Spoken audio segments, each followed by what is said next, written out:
This is Francisco Iniesto Carrasco from the National University of Education in the distance. Thank you so much for being here.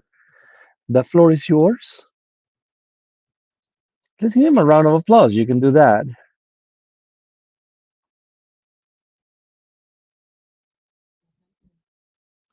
Muchas gracias. Creo que soy la única presentando en inglés. Yo creo que los demás también. Y creo que todo será en inglés. Pero antes de comenzar, quiero dar las gracias a los traductores que han estado traduciendo todo hasta ahora y creo que ha sido muy bueno. Y para todos, para poder seguir la conversación. Gracias por ello, lo agradecemos mucho. Yo soy Vilma, directora también de educación en Ámsterdam, pero antes de esto fui directora de la Biblioteca Futura y también estoy en un programa nacional en Holanda tratando de acelerar la virtualización de la educación y voy a hablar un poco más de esto más adelante en mi charla. Se trata de esta introducción y después Antonio también dará una presentación y también tendremos algunas preguntas y luego regresaremos también con Karina. Muy bien, la ciencia abierta es porque me apasiona la cuestión abierta. Tengo esta mentalidad abierta, también creo que la educación debe ser lo más abierta posible. Y desde luego, no estoy segura si ayer, si algunas cosas se hizo una referencia también. Y creo que algunos de ustedes tal vez sepan todo de la ciencia abierta y lo que estoy diciendo ahorita es algo que ya conocen. Y para mí también es la misión de esta biblioteca, es donde el conocimiento debe fluir libremente para ser mejores estudiantes, mejores investigadores, mejores maestros, y si comparten su propio conocimiento y hacen análisis de ello. ¿Por qué es importante? Porque es la única manera en donde podemos atacar los retos de la sociedad. Y vemos la definición de la UNESCO y al final también haré un resumen de todas las referencias para ver si pueden ir también al site, a la página web de la UNESCO y aprender un poco más de ello. Permítanme, estaba dando clic al botón equivocado, me parece.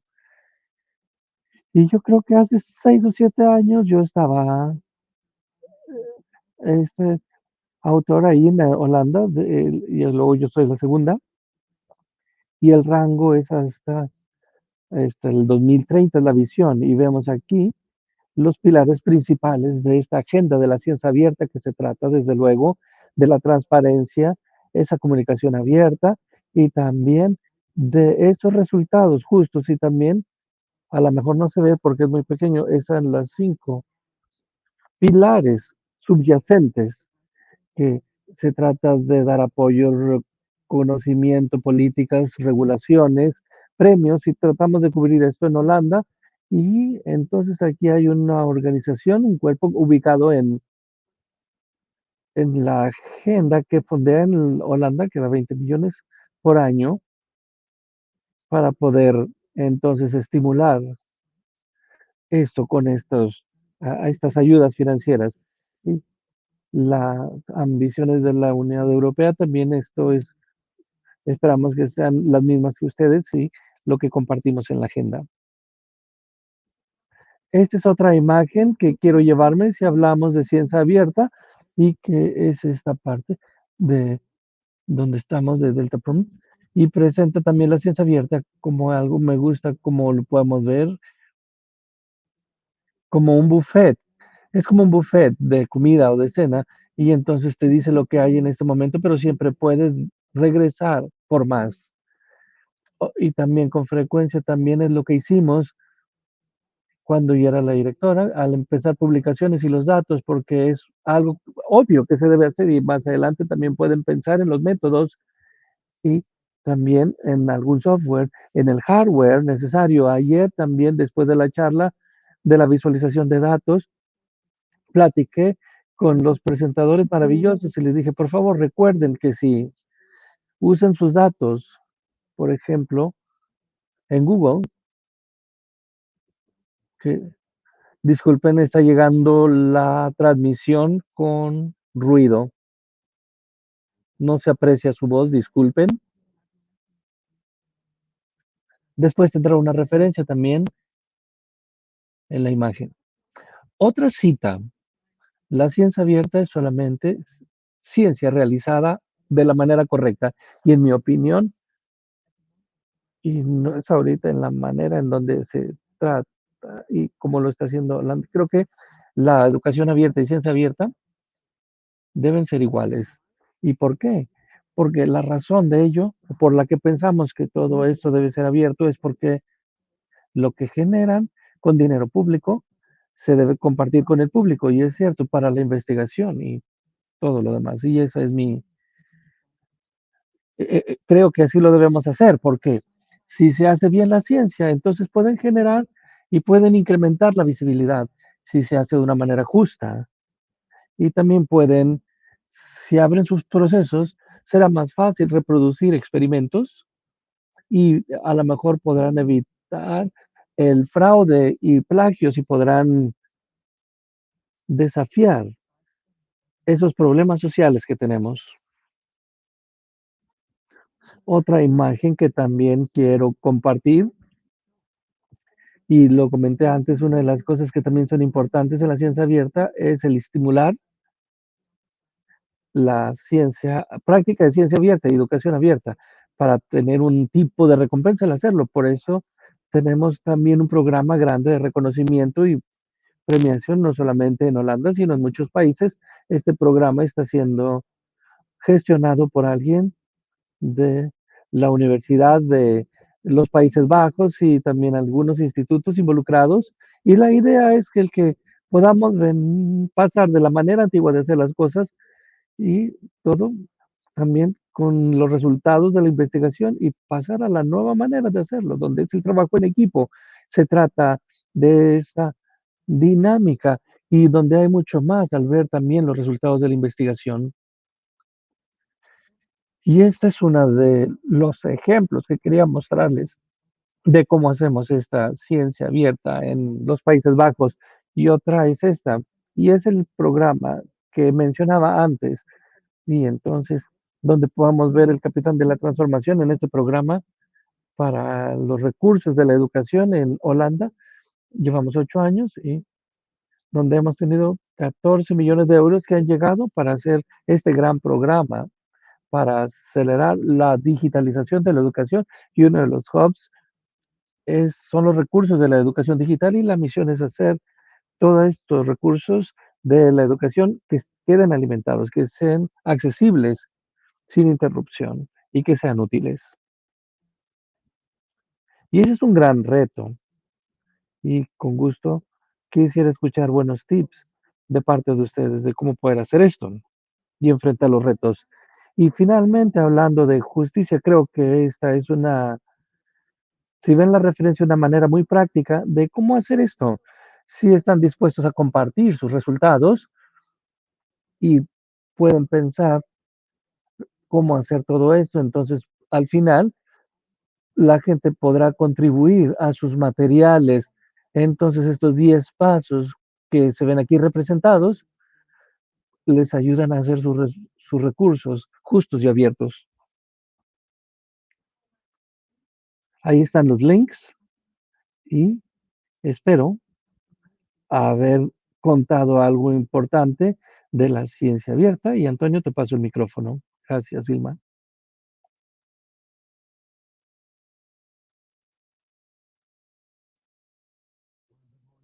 Pues buenos días a todos y como muchos de ustedes saben, estoy aquí con una misión institucional y quisiera agradecer a todos ustedes de distintas universidades en el mundo por la fantástica bienvenida, su calidez, sus ideas, sus propuestas interesantes y también gracias a nombre del profesor, donde podemos también ver aquí lo que podemos estar viendo. Entonces es un gran honor el poder hablar aquí con esta audiencia tan distinguida y luego voy a referirme a mi colega Vilma y en lo que decía, contar un poco de historia de la presencia de Vilma aquí. Yo fui uno de los organizadores de este evento y le dije al TEC de Monterrey que Holanda los Países Bajos. Es un país ejemplar en cuanto a la educación y ciencia abiertas. Las cosas que hacen allá son de ejemplo para todos nosotros y me impresionó particularmente cuando Vilma presentó en una comida de esta red de equidad, también donde estaba Marisol, nuestra colega Marisol, hablando de las ideas de esa apertura, la inclusión y de las investigaciones en particular,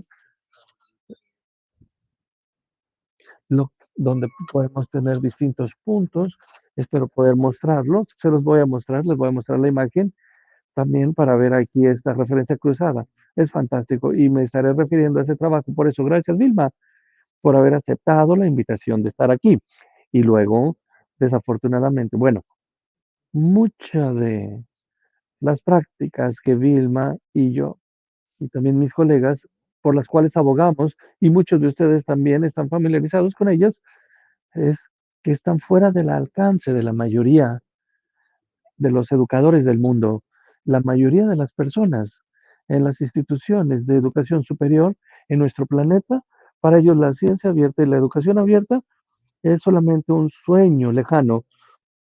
Entonces, lo que hicimos en la Universidad de Leeds fue tomar algo del liderazgo relacionado con la apertura y en conjunto con las universidades en todo el mundo, estamos poniendo el conocimiento, esa red, conocimiento, equidad, porque queremos poder llevar la apertura en la idea de la equidad y para nosotros era fundamental la idea de no solo nutrir las comunidades de práctica como esta comunidad que tenemos aquí, este tipo de iniciativas son fantásticas, pero también necesitamos tomar liderazgo decisivo con acción a nivel de los ejecutivos, los presidentes, etcétera.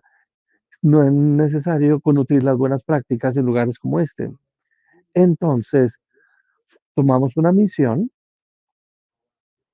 y el enfoque a la apertura, primero que nada, está basado en la idea de que la educación e investigación abierta son parte de la misma continuidad.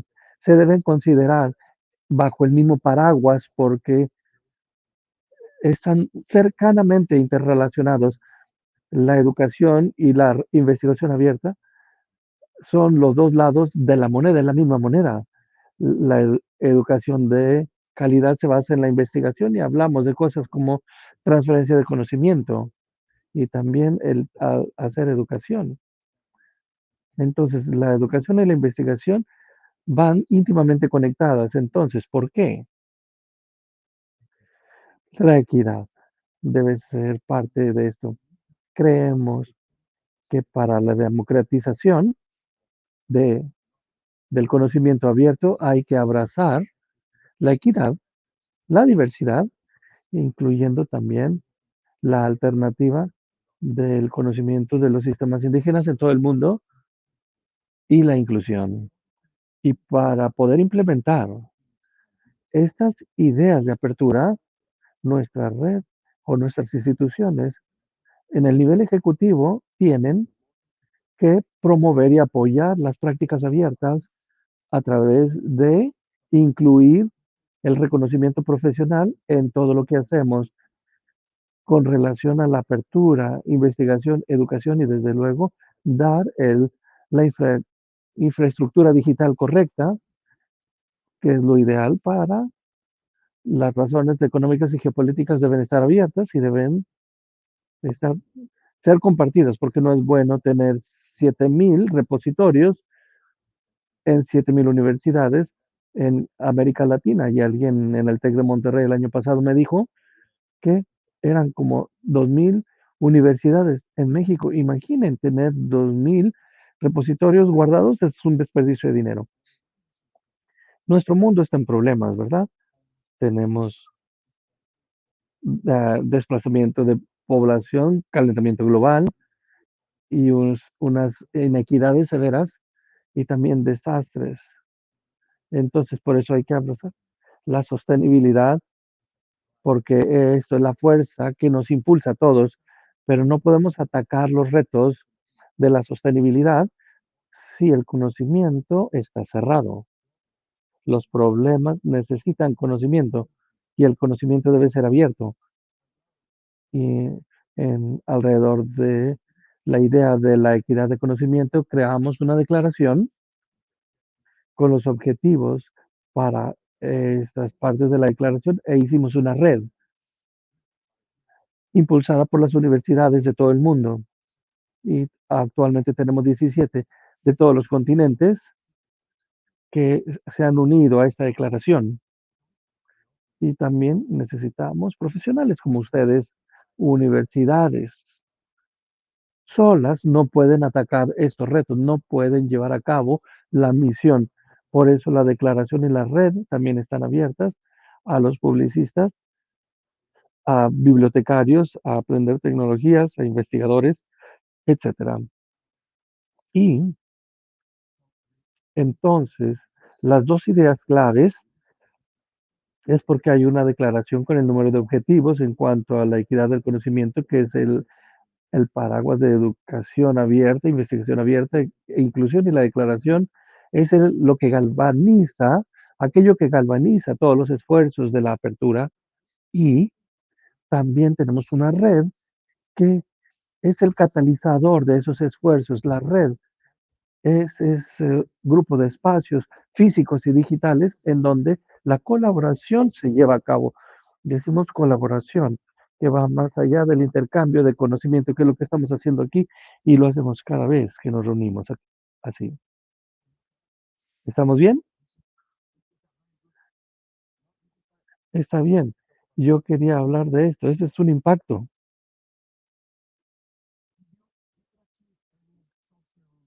¿Llevaste alguna ventaja o beneficio de la comunidad con el impacto? Disculpen, disculpen. Tengo la tendencia a ser comediante. Sí, está bien, muy bien. Espero que haya conocimiento también ahí.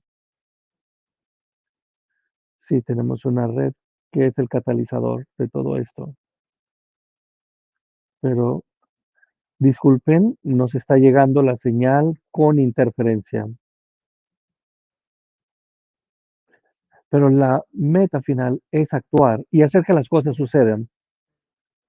Para resumir todo esto, si el avance humano tiene que ver con el cambio, hay que darnos cuenta que los cambios involucrados van dejando cosas atrás. Quiero hablar del antiguo paradigma del conocimiento que tristemente sigue estando.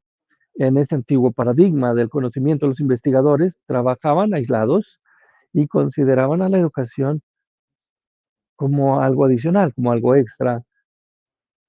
En el antiguo paradigma, mucho conocimiento que producíamos estaba fuera del alcance, estaba encerrado en muros. Solo los que podían pagarlo, los que tenían la billetera, la cartera, podían producir ese conocimiento abierto. En el paradigma antiguo, los investigadores principalmente hablaban del trabajo con ellos mismos, y en el paradigma antiguo, los artículos académicos y los libros eran el único cuerpo del conocimiento que llevaban en la carrera profesional, y todos los esfuerzos van con ese tipo de conocimiento. Y eso va en detrimento con esa importancia social y con la educación. Lo que tratamos de lograr, lo que estamos viendo como meta en el nuevo paradigma de la equidad del conocimiento, los investigadores abordan los problemas con el espíritu educativo. La importancia social va al frente de lo que hacemos desde el principio. Antes de empezar a diseñar la investigación, ponemos la importancia social al frente de lo que hacemos. Y en este paradigma de la equidad, el conocimiento es realmente abierto. En términos de los hubs, son más culturalmente adecuados en el contexto donde nos encontramos. Digamos que en el nuevo paradigma será, habrá un mayor rango de publicistas de calidad, y también los llevan las universidades que trabajen eficientemente. Por eso el rango de estos publicistas van a reducir el costo, de las publicaciones, y estoy hablando de ese acceso diamante, del libre acceso a la lectura, y no se trata del tamaño de tu bolsa, sino en el tamaño de tu talento, tu corazón y tus redes. Es el tamaño y calidad de tu equipo y no el tamaño de tu bolsa o tu billetera. Cuánto talento se está desperdiciando en la humanidad por las restricciones a la publicación del conocimiento. Imagínense cuántas universidades del mundo no pueden leer o publicar abiertamente. No son millones, sino miles de millones. Y en el nuevo paradigma, en esa investigación, los investigadores conversan con las comunidades a las que sirven y los investigadores deciden qué es lo que van a investigar, cuál va a ser la conversación con esas comunidades y decidir por qué, para qué. En la conversación con aquellas comunidades y en el nuevo paradigma de esa equidad de conocimiento, los investigadores producen todo tipo de resultados, no solo artículos y libros académicos, y se conectan con la idea de Vilma, de los equipos, y los investigadores trabajan con equipos multiprofesionales, no interdisciplinarios, también con los interdisciplinarios si es posible, y también igual con los transdisciplinarios son posibles, pero con equipos multiprofesionales, entonces aquí los equipos son lo importante y están hechos de investigadores, educadores, recolectores de datos, los que aprenden las tecnologías especialistas en ese envolvimiento cívico y entonces el resultado del equipo siempre son reconocidos como tal, porque son esa parte colectiva con distintas personas, distintas habilidades. No es una gran lista de situaciones de 50, lo que sea, todos son investigadores. Si nos vemos aquí esta lista menor de personas que contribuyen a toda esta producto de equidad de conocimiento. Y finalmente, como dicen aquí mis colegas y lo que estarán discutiendo, esa diversidad e inclusión es la fuerza impulsora del nuevo paradigma de equidad de conocimiento. Sé que suena muy ambicioso, pero somos ambiciosos y podemos lograr esto solo con colaboración. Y este es otro tipo de red.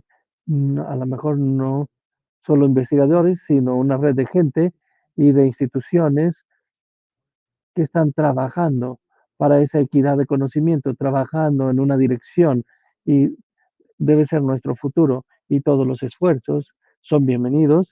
Pueden leer la declaración en español, en inglés, en francés, árabe, etcétera, y pueden firmar la declaración si están de acuerdo con los principios y ser parte de este movimiento fantástico. Muchas gracias.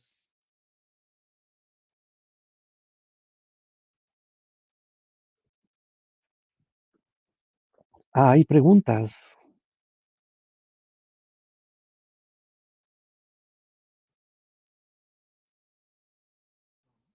Bien. Sí, mi amigo Jonathan me dice que hay una encuesta Menti. Me encanta el Menti. Siempre digo, si hay una pregunta que quieran hacer, disculpen, nos está llegando interferencia y no escuchamos lo que se está diciendo. Disculpen, no se escucha el audio.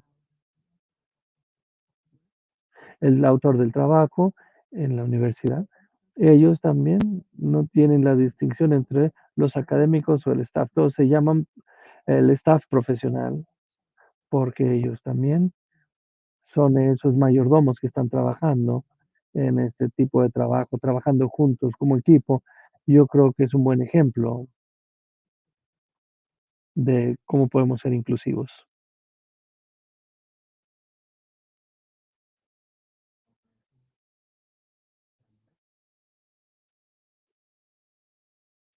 Disculpen, no nos está llegando el audio para poder llevar a cabo la traducción.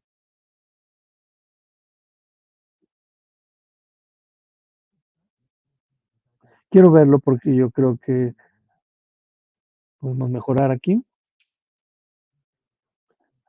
la integridad.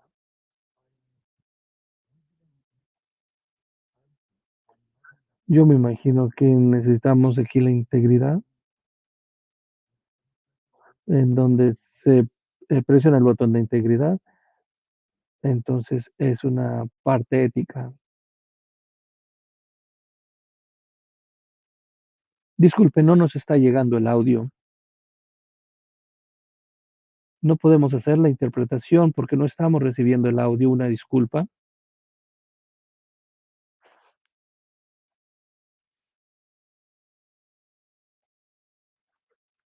Una disculpa, por favor. No nos está llegando el audio de la transmisión.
Y conmigo, ellos trabajan en esta producción de investigación en podcast,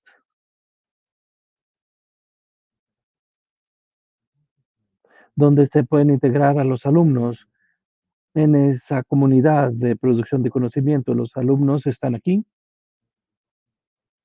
y tenemos algunos recursos de educación abierta, sí, porque es algo crucial y también necesitamos ver y tener esa práctica de educación abierta, que es lo que hace que sucedan las cosas en términos de apertura y es uno de los resultados posibles. The Inter-University Workshop of Design, Access to Databases, Institutional Ones, el grupo de investigación para investigación de retos y el acceso a las causas en línea e identificar, el escuchar esas verdaderas necesidades de la sociedad. Ayer un buen amigo mío, no diré quién es, me dijo que tenía que ser más positivo en cuanto a mi postura de la educación y ciencia abierta y espero que podamos tener esa apertura. Y desde luego hay pasos prácticos que ser parte de la conversación de cómo podemos mejorar ese campo en donde todos como profesionales e instituciones podamos llevar a cabo nuestro trabajo y nuestra misión en educación social. No solo se trata de las experiencias que estamos compartiendo, sino de ser críticos y reflexionar en el nivel de campo que necesitamos para la equidad. Sí, yo creo que hay que hacer todo paso a paso. recuerden ese buffet y también empezamos con estos mayordomos de datos, con la investigación abierta para alimentar los datos y donde podamos tener ese grupo abierto y requiera de tiempo poder llevar a cabo todo esto. Por eso hay que ver alrededor y encontrar buenos ejemplos y tratar de abrirse y revisar lo que están haciendo. Yo creo que juntos podemos avanzar mucho, llegar lejos. Muchas gracias.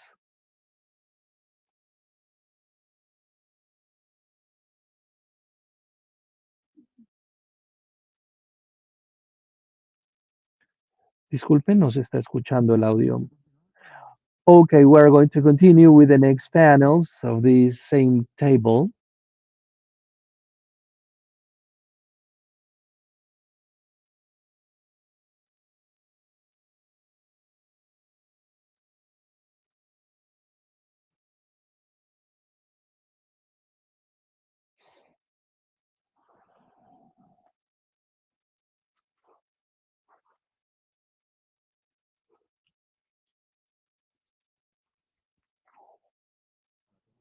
Hello, everyone.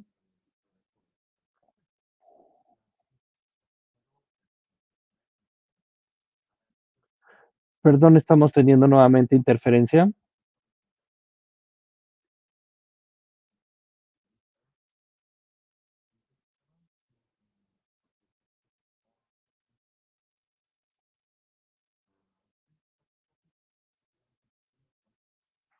Disculpen, tenemos interferencia.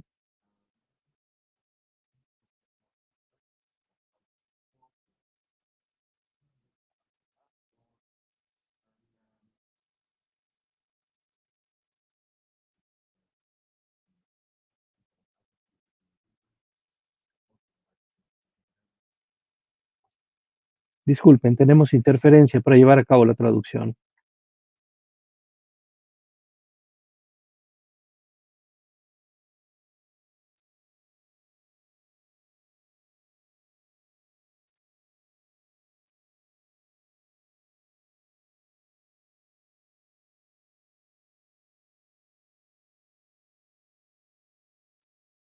Una disculpa, hemos perdido el audio para llevar a cabo la interpretación.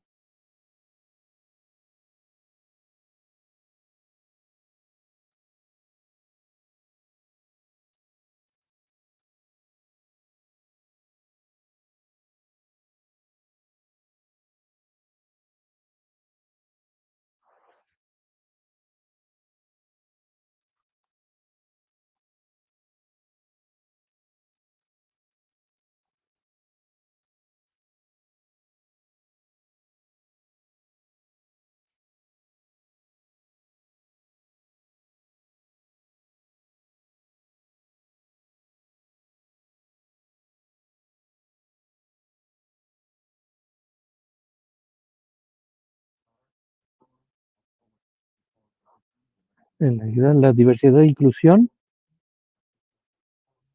en particular, se volvió a interrumpir. Mil disculpas.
Una disculpa, por problemas técnicos no podemos llevar a cabo en este momento la interpretación.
Vemos cómo trabajan y tratan de apoyar los valores y las ideas para promover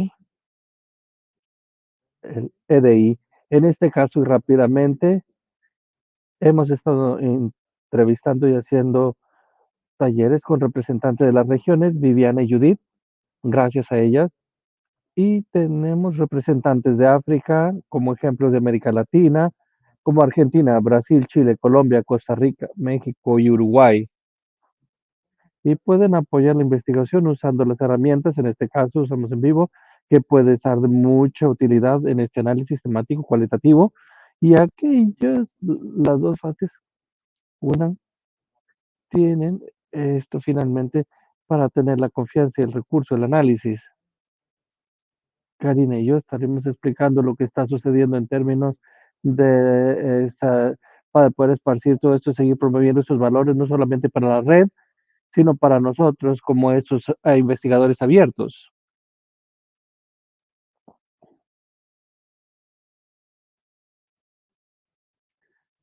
Yo creo que con esto puedo cambiar las diapositivas. Gracias, Paco. Gracias, colegas. Como puedan ver, hay mucha sinergia en el trabajo que hacemos y se trata de abrir el aprendizaje unos con otros, el hacer networking y el abrir el trabajo que hacemos, los recursos, la investigación y las comunidades.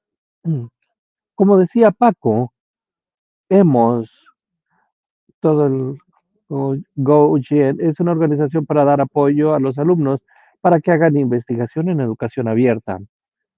En varias áreas de educación abierta y así como hemos estado hablando con unos colegas aquí que a lo mejor estarán uniéndose a la red pronto. Sin embargo, quiero que regresemos al mapa que mostró Paco, porque esto justifica un poco más allá el trabajo que hicimos en estas dos fases. Aquí está, gracias Paco, es un gran colega de trabajo. Y verán que aún con estas representaciones en el Sudamérica y en el sur, en América Latina, en África y Asia, la mayoría de la red es este norte global. La mayoría de las personas ahí en esa red hablan inglés. Así que, aunque es una red para reunir a la gente y poder extender la investigación para compartir y hablar de educación abierta, que en muchas maneras la educación abierta va implícita que es inclusiva, con equidad, pero no es el caso así. Por eso nos dimos cuenta que la mayoría queremos la comunidad, pero la mayoría hablan inglés, son blancos y viven en el norte.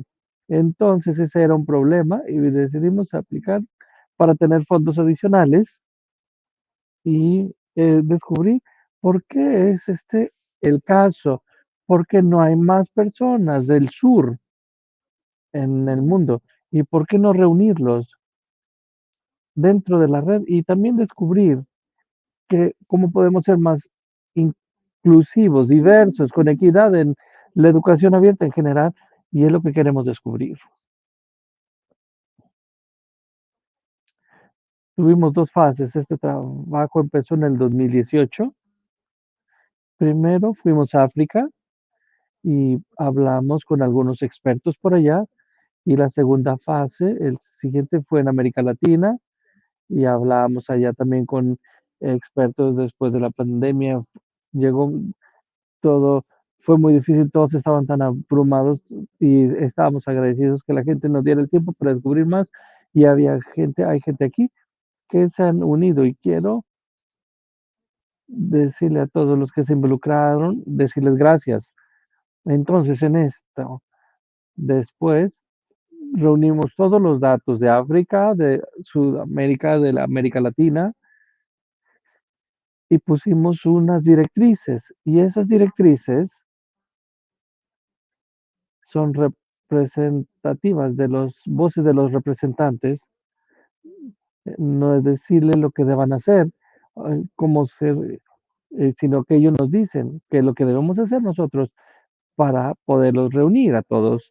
Entonces, estas directrices las pueden acceder, están abiertas, pueden usar el código QR para que puedan tener acceso a ellas. Tiene muchas de esas definiciones que son diferentes y se pueden también traslapar. Y hablamos un poco de cuáles son las iniciativas de educación abierta en África, América Latina.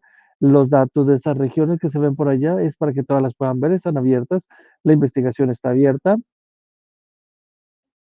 Y entonces, ¿cómo podemos ponerlas en acción? Usamos estos datos y luego desarrollamos directrices para las instituciones de educación superior, para estos practicantes individuales, y para que la red y todo el GoGN y las organizaciones que trabajan en educación abierta y en la educación en general, porque son principios que se pueden aplicar.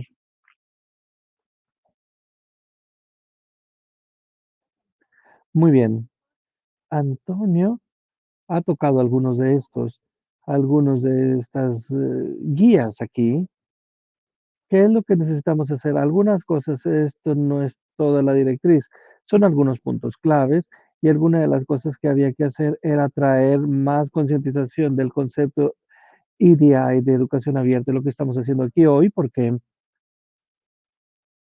trabajamos de una manera muy tradicional y hay que exponer, hay que practicar todo esto, porque fácilmente podemos regresar a las maneras antiguas y el desarrollar esos elementos pequeños pero accionables para el desarrollo del EDI en corto y largo plazo. Esas instituciones aquí saben cómo es. Si deciden que todo viene de arriba hacia abajo y si deciden que está bien, seremos CDI. No es así. Debe empezar poco a poco, y al llevar a cabo cosas con pequeñas iniciativas, debe empezar a corto y largo plazo en la institución, y las instituciones, si quieren adoptar cualquier práctica que sea de EDI.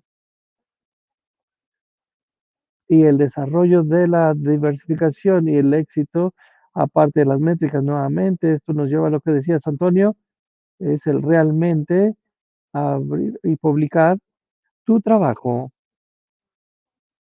y el alcance es una medición del éxito.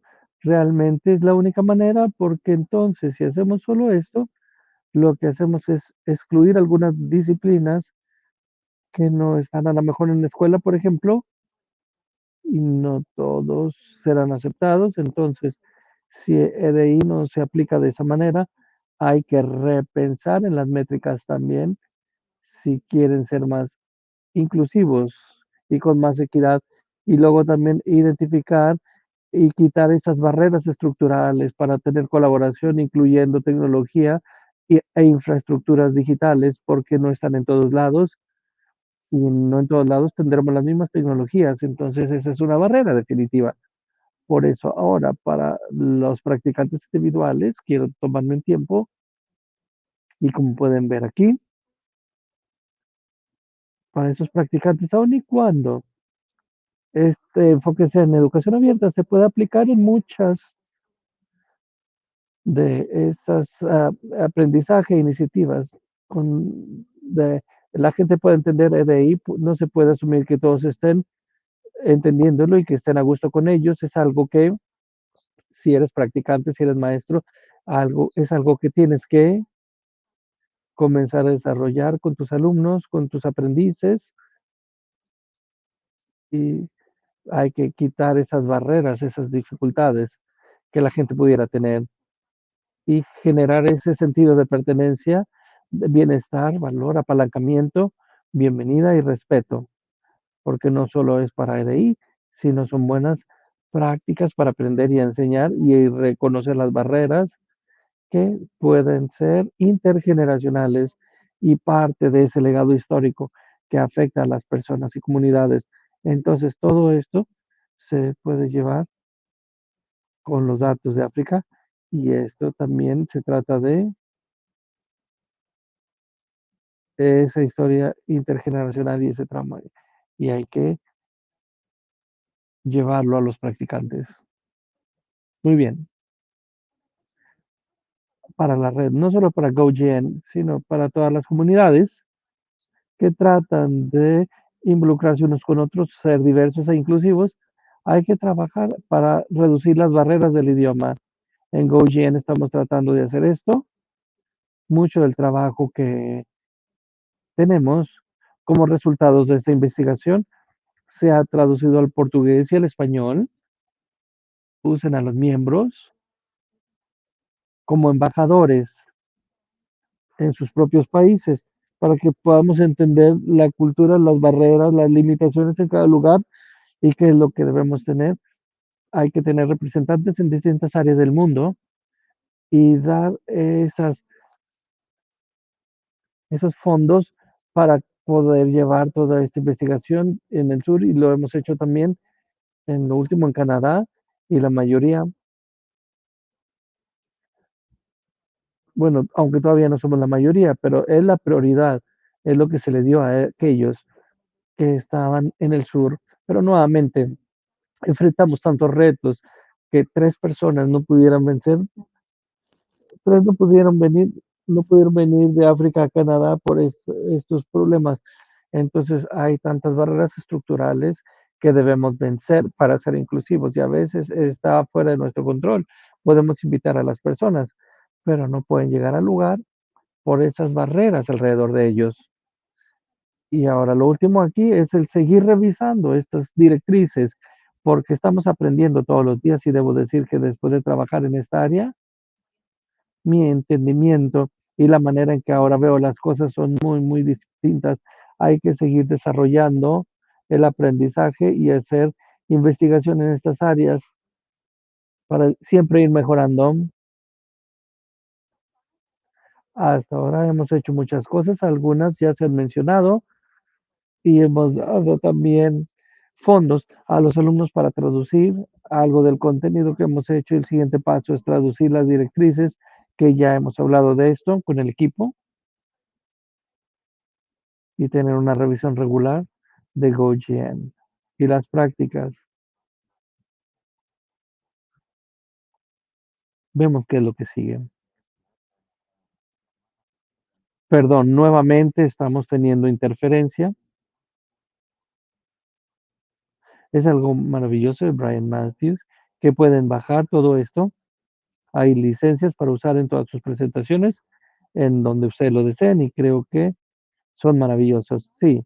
Y también Jonathan, esto es, para ti te gusta la manera en la que mostramos los datos y el formato de pingüinos, porque Jonathan estaba presentando de cómo presentar tus datos y nosotros usamos un pingüino. Entonces, el plan de aquí en adelante, ¿por qué pusieron esta actividad? O lo que planeamos hacer después, hay 3 años todavía por ir, hay que asegurar los fondos para hacer más trabajo en EDI. Ahora, al estar en África o en América Latina, ¿qué sigue? Entonces, eso es parte de las actividades y quisiéramos que ustedes nos ayudaran a identificar qué regiones debemos ver como siguiente, Asia, que es enorme, ¿verdad? Asia es enorme. A lo mejor podemos dividir Asia por años, si nos quedan 10 años para ver esta investigación. El Medio Oriente, que ahorita están pasando por una crisis, pudiera haber algo que podamos ver, o a lo mejor no sería buena idea verlo ahora porque están en una guerra. Norteamérica, todo el norte, no significa que porque está desarrollado, Europa está desarrollada, no quiere decir que no tengan algún problema. Ahí hay muchas áreas en Europa que no tienen acceso a Internet, son subdesarrollados y ellos tienen problemas para sobrevivir, no hay alimento. Podríamos ver la parte sur y la parte norte y ver las posibilidades. Y esta es mi pregunta para ustedes, incluyendo a las personas en línea. Yo sé qué tipo de tecnología. Gracias por unirse a esto. Y por favor, díganos, ¿cuáles creen que sería el mejor lugar para ver después? Eh, Tenemos los fondos, ahora necesitamos llevar a cabo la investigación. Si nos pudieran ayudar a decidir en dónde sería la siguiente etapa para el proyecto EDI y educación abierta. El Medio Oriente parece necesitaría tener un seguro de vida si voy a ir al Medio Oriente. ¿Cuál es el morado? Oceanía.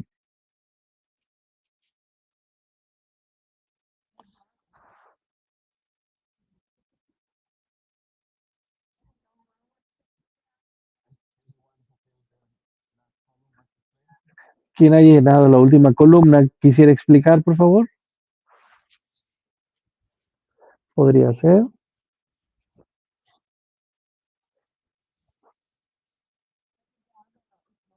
a lo mejor en Norteamérica.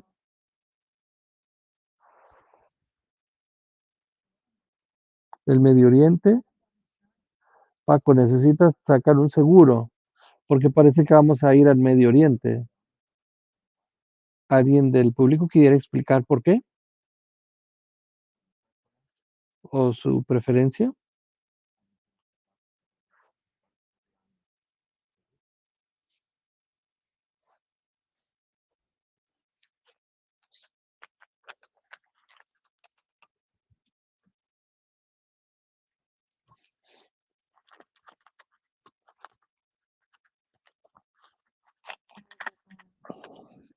Gracias, hola Paco y Karina. Y muy bien. Sí, ese enfoque racional, es ese enfoque actual, porque no estoy segura si haya que fragmentar. Y también estaba pensando en por qué no ir a las regiones. Por ejemplo, poder hacer, por ejemplo, en algún webinar o tal vez hacerlo en América Latina o en África y llevar la comunidad al lugar en donde haya que conectarse. No necesariamente traerlos al norte. Yo creo que de alguna manera podría haber otro enfoque o algo complementario. Gracias. Es un buen punto. La fase uno, ahí fuimos a África y tuvimos allá un taller, pero en la fase 2 en América Latina no pudimos porque fue durante la pandemia, no pudimos ir, teníamos el presupuesto para hacerlo, pero no podíamos ir. Entonces la idea es que si vamos a hacer esto en distintas regiones, debemos ir porque aprendes tanto al estar ahí con la gente, aprendes de la cultura, de la manera en la que trabajan. Entonces es de mucho valor, es muy importante hacer esto, pero gracias, sí, vamos a hablar de esto. Podemos pasar a la siguiente pregunta. Los colegas en línea pueden ponerlo en los comentarios, creo que también podría ser Sí, están esperando, ya lo están poniendo. La pregunta dice, ¿cuáles son las oportunidades y retos? Porque hay retos al llevar esa diversidad e inclusión en la investigación y la enseñanza. Hay retos porque queda fuera del marco, fuera de lo tradicional, como mencionaba Antonio. ¿Cuáles serían los retos? Presupuesto, tiempo, sí, son buenas razones. Esa concientización, la concientización y el entender algo común va relacionado con esa concientización institucional, si es posible, porque entonces sí puede haber algún tipo de publicación o un tipo de métrica. Y si no están conscientes de que estos lugares pueden publicar acceso abierto y que hay buenas boletines, si no saben que eso existe, es un gran reto. ¿Alguien de aquí quisiera hacer algún comentario?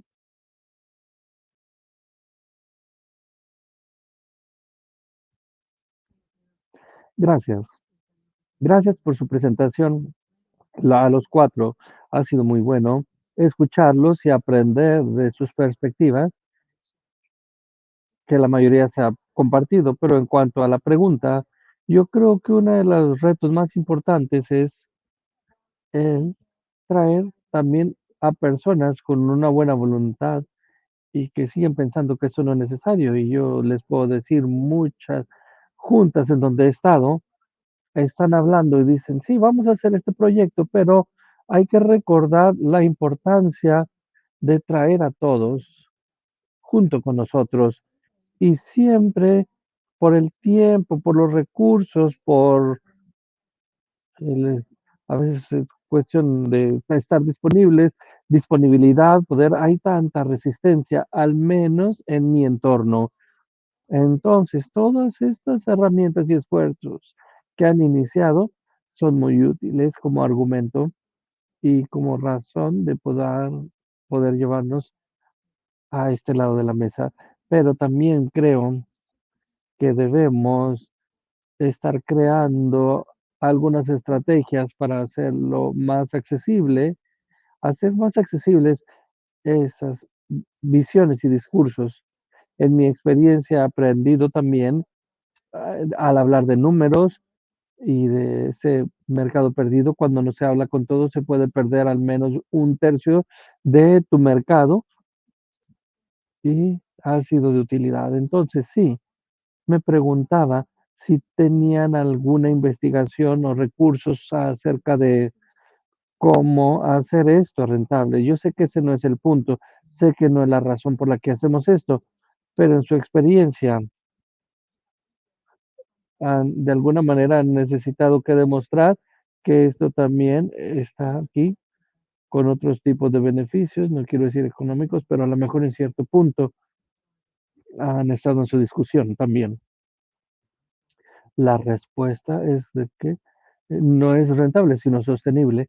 Hay que tener algún ingreso para producir este valor social, pero la rentabilidad queda fuera de la pregunta. Se trata de esa sostenibilidad financiera, pero no ganamos dinero por lo que publicamos.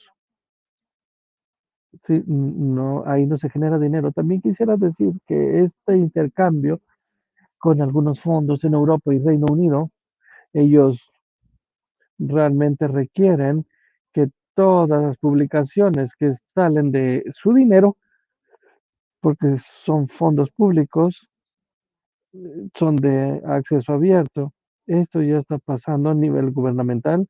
En el Reino Unido y en Europa esto ya viene y yo creo y espero que siga habiendo publicaciones que estén abiertos para poder dar fondo a la investigación, porque es el dinero de todos.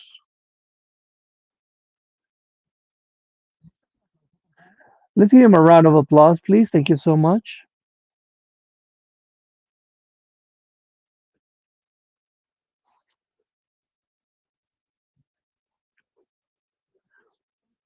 Muchas gracias a todos. We want to remind you that every presentation can be found in the platform in this way because I've seen that you are taking some pictures on the presentations. Don't worry, every presentation can be found in the platform in both Spanish and English. So that is wonderful because you can have them. And if you want to take some notes, that would be great. Now let's go to the next panel.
from the University of Barcelona. Now I am in the University of Sevilla.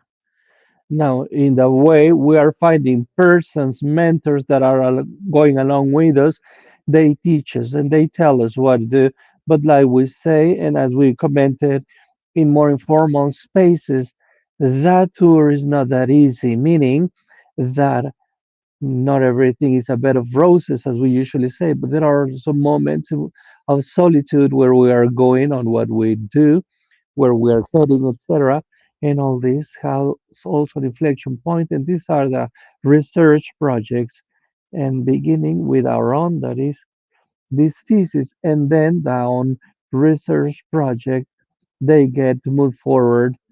Well, let us get started with identity, competences, and technologies, etc., and where we were heading on this regard, so that we will delay more in the speech and that you can know a little bit more.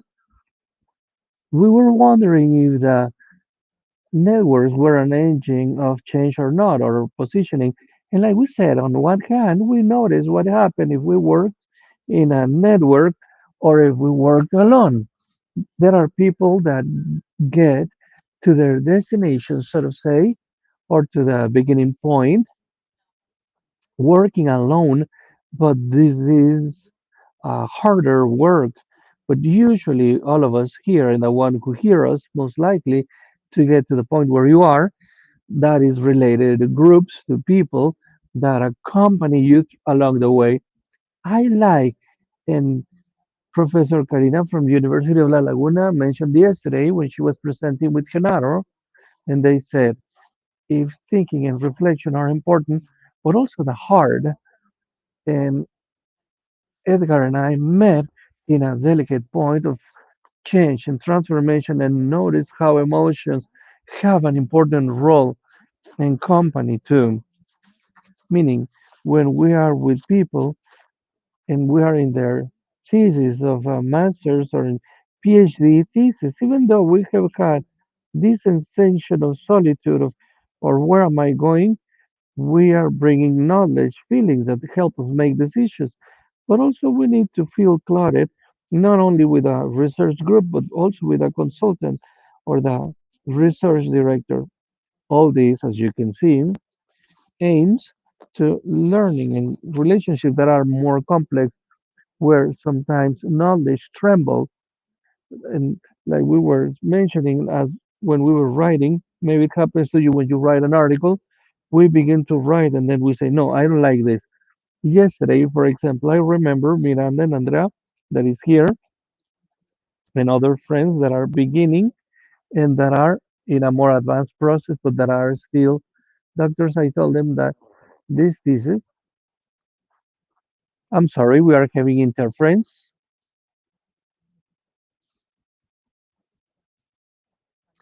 Chapter one, family. She was talking about the family. I destroy it and we rewrite and build it again because experiences also mark us, and that helped me because from there, this is like, how do you work with people or researchers that go and talk about families? In that moment, we were talking about diversity. Like yesterday, when we talked about attention to diversity, we talked about diversities. I tell my students, be careful because diversity is not disability. Not only those people who have special needs, we talk about family diversity, gender diversity, cultural diversity. Therefore, in that moment, there was a diversity when it comes to family, and that made us move forward. And it was the fact of being in different places in researches that brought all that knowledge. Therefore, the question I usually ask, and that I hope if you want to answer, how can we establish networking? Where do we establish networking? I don't know if anybody knows or has an idea. Yeah, well, this is a way to have networking, right? What else? Is there any other idea? There are formal, more informal spaces, and we must say that we have misused those social media. Many times WhatsApp is, sometimes it is misused. But anyway, on this regard, and to make a long story short, many times students ask us, how can we have those networkings, teacher, doctor, professor? There are many ways, formal and informal. Many times in informal spaces, we have many projects, work, ideas where we can be heading. But it is also true, like Antonio mentioned, that it could be in the social media. One of them can be from Twitter, Facebook, WhatsApp, etc., and even in workshops. How many times it has happened that we make a course and we say, we have a colleague working on this, and we have seen how there are people working on VR, augmented reality, how we can link it to everything related to diversity, inclusion, etc. Therefore, sometimes it seems we are like going alone. We are a few, and from there, we open, and then this is the target of this interactive bootcamp, trying to continue to build those networks. And then it has happened in congresses and in activities that yesterday a person mentioned, and I talked to Paloma. Paloma Anton mentioned, yeah, the guideline and the index for inclusion that Tamud and Abud mentioned. Well, when you go to a congress, you read about it, etc. And from there, we can establish connections. We can have this trade and continue to work and find ways to foster those relationships. The research says many of you have come here to Spain and have left from here, like the topic of Monterey, where many have gone to study, continue to study, and you don't have pre-doctoral, or you can be 30, 40, 20, 30, or 40, and you always learn in the presentations. That is a more informal space. On this regard, we would also like that those networks, and from all that, here we have this sample where we talk, yeah, everything started at Technological Monterrey, the University of Barcelona, but also is the pleasure and pride we can have is like Edgar and me with our colleagues, because from here it's important to mention that we generate a network with Marisol and another colleague in the United States, in the William and Mary, that couldn't make it here. And this is like a need to cooperate and to work for social, scientific, and productive development. And here we see how we realize that maybe I met Karina from the University of La Laguna, working with a professor from the University of Barcelona, and at the same time working with the University of Seville.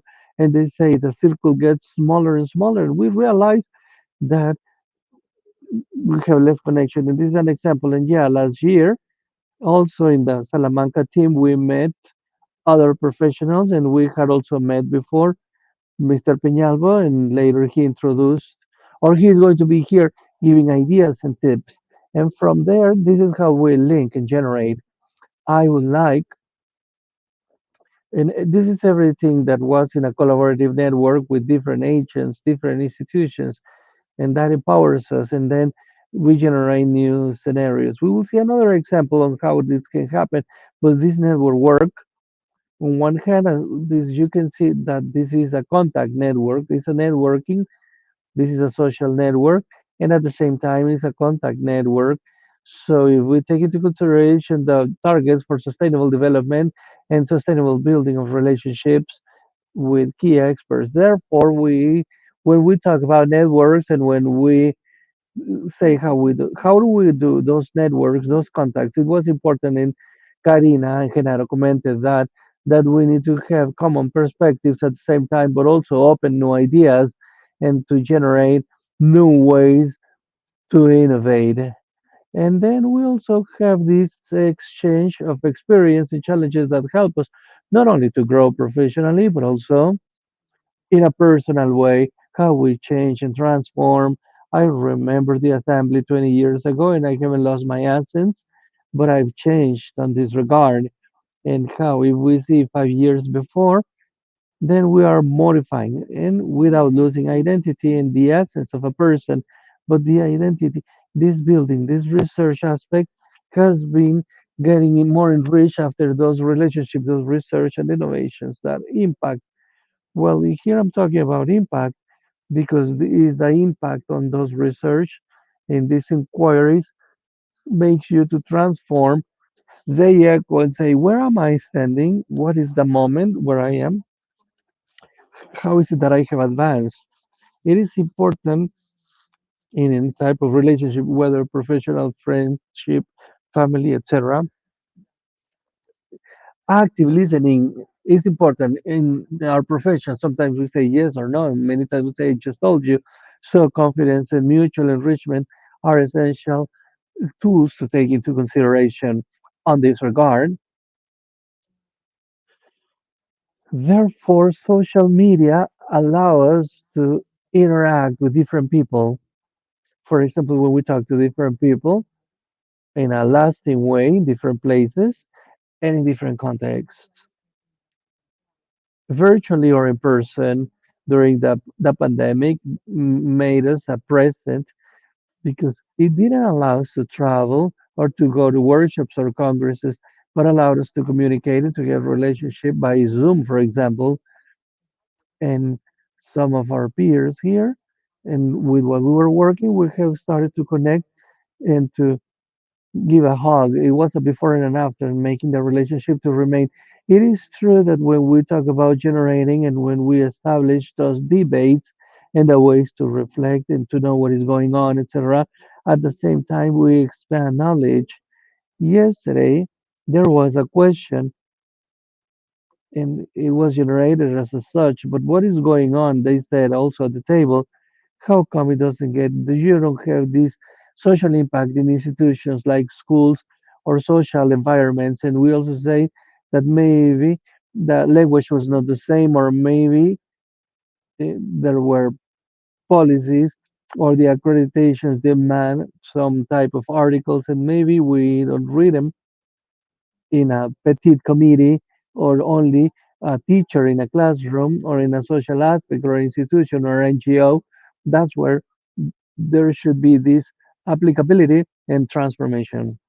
It is true that at the same time, as we have said, how can we apply and generate those networks? And yesterday, our colleagues commented that, like Ana Maria Huacarte, and how we develop different researches with different groups, and different groups have initiatives and common interests, and they generate those different projects and networks. On this regard, we would like to show the reason of all this, and we shouldn't say that when we started, we were talking about our experiences, and in this regard, we were talking about this with Edgar, about where we were heading or how it has started. So if we look back, yeah, it is true that in our contact, and we have to confess, and I think it is important to do it. When I was talking, I was with Guillermo Rodriguez Avitia, that is a professor in the United States, that knew Professor Marisol, and at the same time, in a meeting, we said, let us know one another. And they introduced Edgar, and we began to write, to go and tell, and an anecdote in particular. And Marisol, you will remember, and I also commented to Genaro when he was talking about Angeles, it's when we say, let's make our group to continue to work, etc., and let us exchange the WhatsApp information. And Marisol and I share the phone number, and now we have the contact information. And we were remembering we already had that information because we have been working in network. And years before, they connected us when I was in a DA association, guiding on competences.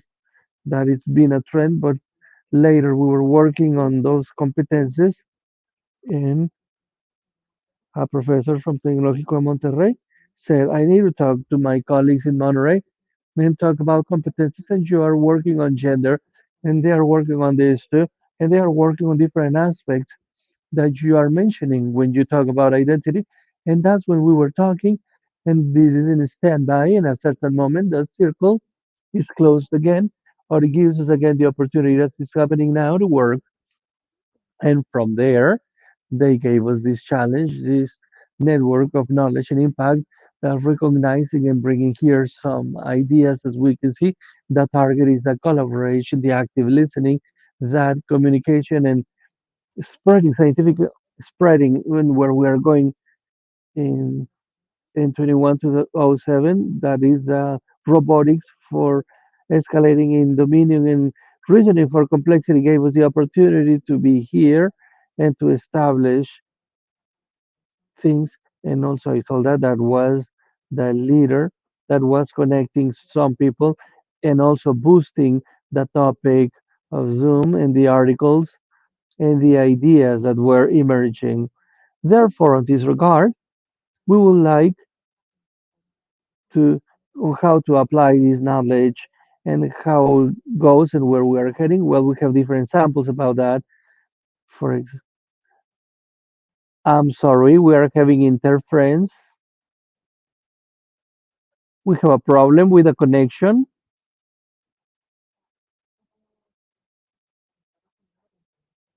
and how you can have them. Then you will be able to see this. And there are different publications, and not all of them are from the notebooks we were talking about.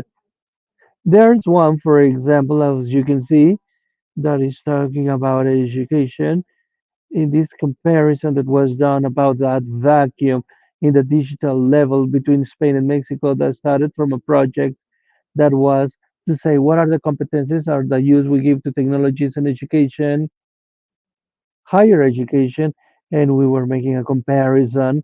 And then we had researchers not only from the University of Barcelona but also from the UNAM and from different places in Mexico. It's an example.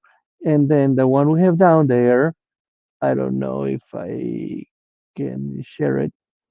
Being here, well, is wonderful because finally it started. This is from the National Association of AMIA in Mexico in technology information because from different disciplines and from different areas and from engineering, from humanities, education, etc., we were addressing the way to generate competences or how we could transform those educational plans and education to some plans based on competences. So we were designing competences and the competences each professional should have, and it was one of the products. Obviously, as we heard before, we were assessing this with Professor Edgar, the top of team also joined us. We could see different experiences about, or this one in particular is different, but also we had STEAM, inclusion, innovation, etc. And this is more or less a tour to see where we were heading, and always keeping in mind how these networks could generate innovation. Innovation not only in our classrooms, but also in the way we do things, research, and how we could find other ways to continue to produce. Well, I think now it is time to see we are okay because I want you to talk to have a dialogue and conversation about it.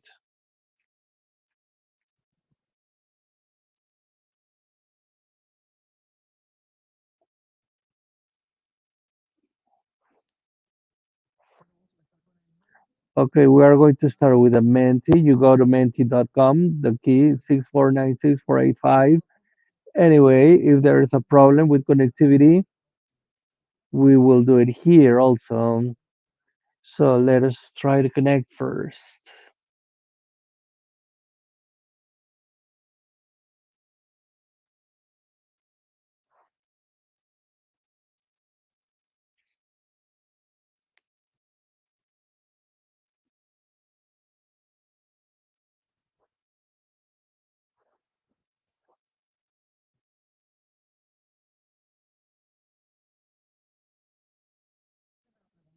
First question, according to your own experience, how have you established your networks?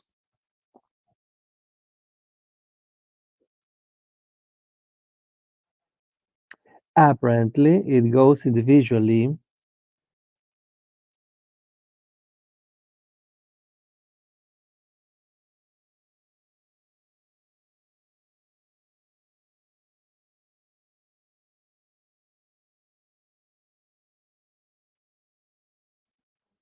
I don't know if anyone here or if you are following us by YouTube have a comment because it would be interesting to know why This sensation on how to establish networks and how it boosts the individual aspects. Each time it goes a little bit higher. In what situation, Antonio? Yeah, there are networks that are only nominal, or people tell you, okay, get enrolled, but nothing happens. And there are some others that are very good and not necessarily are like official. I cherish the networks I have had with colleagues in Mexico and from other countries through experiences like this. When someone says there's a network, an official one, and we have a project like this, many times it's just giving the name and receive an email every other month. It's not bad because it informs you and you can have opportunities, but the real networks have to be the networks where there's continuous contact and an alignment of interests. Thank you, Antonio. Is there anyone else who would like to bring their own experience? Hi, I just want to mention my experience is long, but in general, it's been in the individual level and through this, through events. Lately, some professors in Brazil, where I was, they came to the Complutense and then they invited me to congresses. We have had relationship publications, etc. And now we find out that they have an inclusive education network, and the government of Brazil is very interested in incentive and improving this education with the inclusive approach for all the teachers in Brazil. But I'm sorry, I don't know how many they are. I think there are 300. It seems like in 5 years we'll need to give this teaching in the network. There are different countries and different professionals. And from Spain, and also someone from the autonomous. But well, they are the fruit of relationships and knowledge. But congresses give a lot. Thank you. Yeah, they are the spaces we mentioned before, workshops, courses, boost those networks. There is something I would like to say, and adding to what Paloma mentioned, and Antonio, it is true there are many individual networks because there are people who know you and not anyone behind you. But also something that I feel networks are have to be take. We need to take care of the networks. They are maintained. Yeah, like an email every other month, and it is very good. And applying, hey, we have to do this and that. We have this aim, but the network goes beyond that. That is establishing and publishing or collaborating and also taking care. I like to talk, and I think there are people that knows the term, and this is the pedagogy of care. As a good teacher, I have a psychopedagogical degree. I like this topic, and I like to put this pedagogy into practice. So those individual networks that later can be linked and be institutional without losing that care to the people. Because at the end of the day, we have to work. Good thing we have is that we're working with people, not with objects, and it is something that we should, where we see the difference. Now, let me see someone who is beginning because there are many people with a lot of expertise who have had many obstacles. Maybe they have had to go out of the comfort zone because you don't start and you don't finish in the same institution, but you are moving. And sometimes you need to leave your own country to go abroad to inquire, to discover, and to build your own identity as a researcher and teacher. I would like to know those people that are beginning, that they say, where should I go now? And how they link, like with the social impact, how do you link your PhD thesis or your incipient research to that network? Where do you visualize this? Is there anyone who would like? Thank you, Andrea. Well, I hadn't raised a hand, but since everyone came to me, it is clear. Well, in my case, in 1 year in my PhD, and answering to your questions, my networks are being settled now this week. Everything arrived together with my first participation in an international congress that was Team 2023. But well, I think that in here this is established in part to myself in the individual way, but also to my thesis director because she is the one that has opened the doors and given me the opportunity to go to team and to be here in the boot camp. So that's how I have been establishing my networks. They are a few now, and also I thank all the persons from Instituto Tecnológico de Monterrey that have facilitated all these very well. I hope I answer your question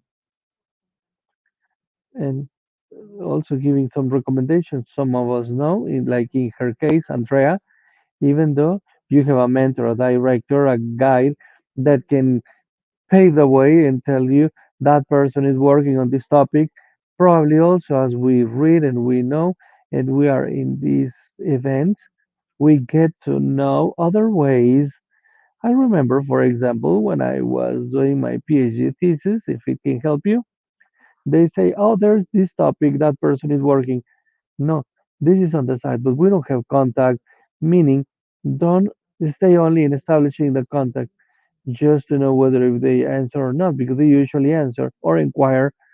Sometimes we have a sensation when we are beginning that our consultant will tell us where we can go, where we can be, and also the initiative. We also have to be proactive in this regard and see. And if we need to go to Denmark or Canada because there's the latest thing, well, we encourage you to do so. So we go because this is going to enrich us, and that turned my thesis around because there are things you can write it on and it is important. That's why if you do it individually, it's always okay because it will reach you in every sense. Let's go to the next question. Improving networking has been useful to learn about other ways to research, to generate knowledge in the famous publications, and now also drive interactions and participate in jointly projects. Well, is there an option where we can say the previous one are all of them correct? Maybe yes.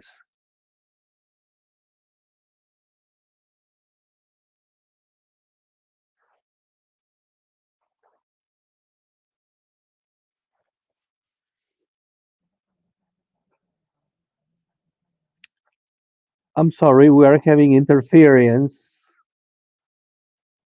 So when you establish or you are having a networking or where you are getting, I continue to be romantic because I continue to learn. It's important to know and to be in different institutions with other group of researchers because help you to see other ways to research and to do, and that is important so that we won't have a closed look but open.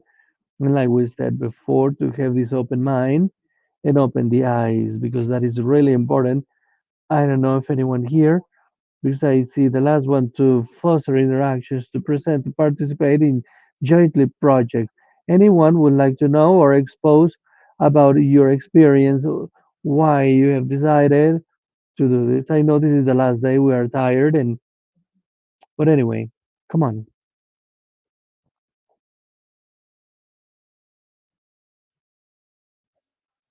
Yes, thank you. In my case, I also answered in this last option in terms that networking has helped us to try collaboration in different projects. And what I would like to comment is that when you are part of a group of research where you find empathy and similar interests, then it is way easier to work and you enjoy more the process of that discussion, even in the theory. that for many could be a little bit tedious, but when you find this similitude with colleagues and with similar interests, it is the process is way faster, or at least that's how I perceive it, because then you enjoy it. So the networking, yeah, it is true that is not natural for everyone, but when there is sympathy with the people you meet, it becomes way easier. Thank you very much, Paloma. Is there anyone else here who wants to say something? Okay, David.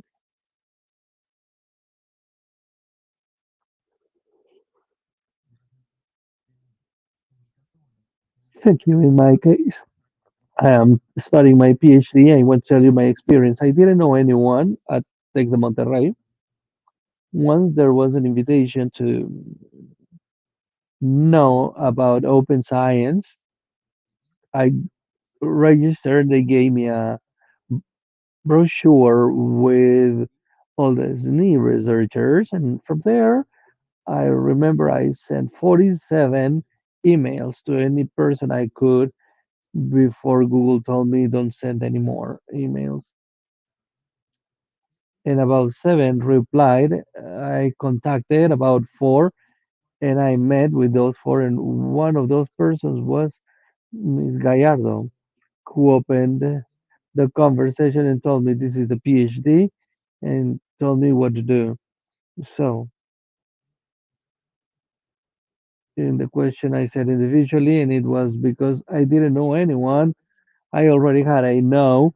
I didn't send emails, and even to you, I sent you an email, and the doors were open. So, as a recommendation, we already have a no. We need to send the email in this type of meetings. Open our mind a lot. What I always say to Dr. Marisol is that you don't know who is sitting beside you. And it happened to me once in the UNESCO presentation. I was talking to a doctor there, and he said, "Oh, yeah." And then they introduced him, and it was Dr. Garcia. And to me, he's a rock star. I have read about his publications, and I said, I was talking to him, and I didn't know. We don't know who is sitting beside you and how he can contact you. You just have to knock on the doors.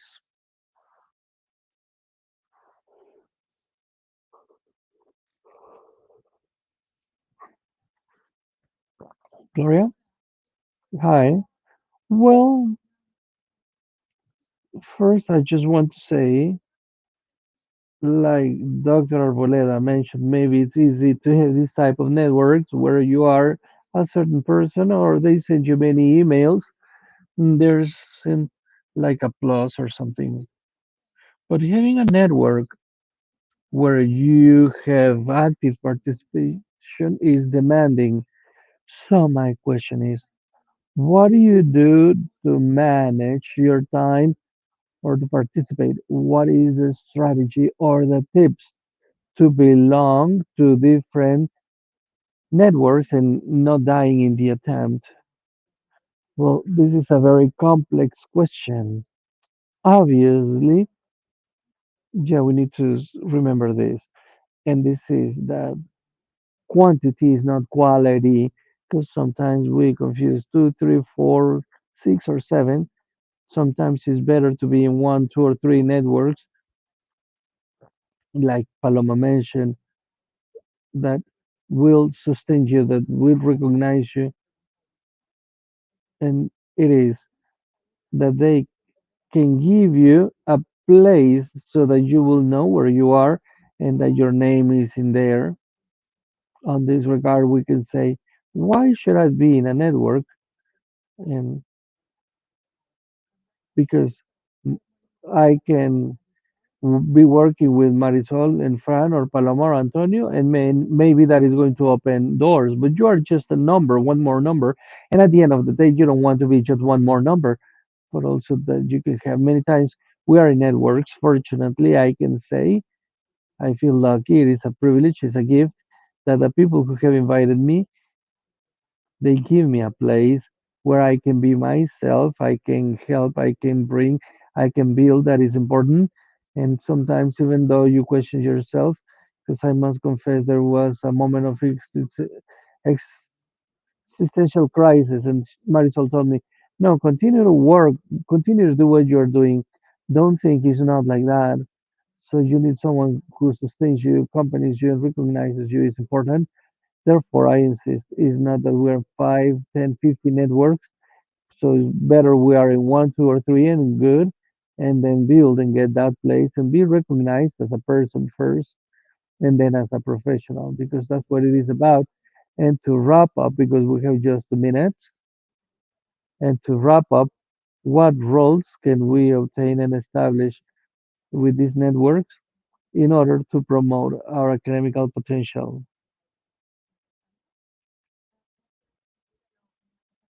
And also, I want to agree with Paloma and David, and this is that those who lead or co-lead those networks, they need to know how to lead, because not everyone knows how to lead a team or a network, etc. Because sometimes we confuse leadership with power or something we have to do. There isn't a horizontal network, but a hierarchy, and sometimes that hierarchy won't recognize you or won't give you a place. So I think that is so important to know where we are standing and where we are heading. And okay, we have leadership, we need to have the proactive ones. And if you give me statistics, I confess, maybe there some articles can be not very good.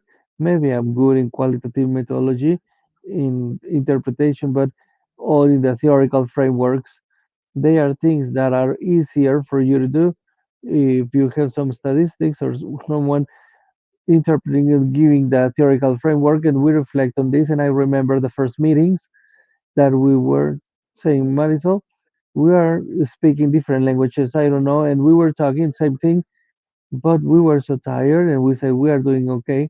That's what we wanted. Find the points and hear one another. And now with this, we are going to close this time, and this is leadership. Yeah, we need to listen, need to have active listening, hear, learn, academic leadership, solidarity in the network, observer, generate ideas, help others to participate, be proactive. And yeah, many times we have people that are not speaking in the group, but it doesn't mean they don't give anything. Silence tells us a lot, and they are observing and they bring something with all this. Edgar and I want to thank you for the moment we have shared. Thank you very much for being here.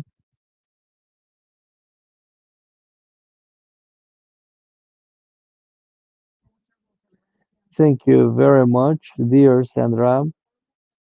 And now we are going to stop for a moment. I know that you have the coffee break from 11:30 to 12, but we are going to get a picture taken. So please, when you go out, we are going to walk.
creating scientific branding and communities through communication and open practices. Today we have Carmen Herrero from Manchester Metropolitan University and are there Francisco Jose Garcia Peñalvo from the Salamanca University. A big round of applause, please. Well, thank you very much for being here. I know that you are more well awake after sun and coffee.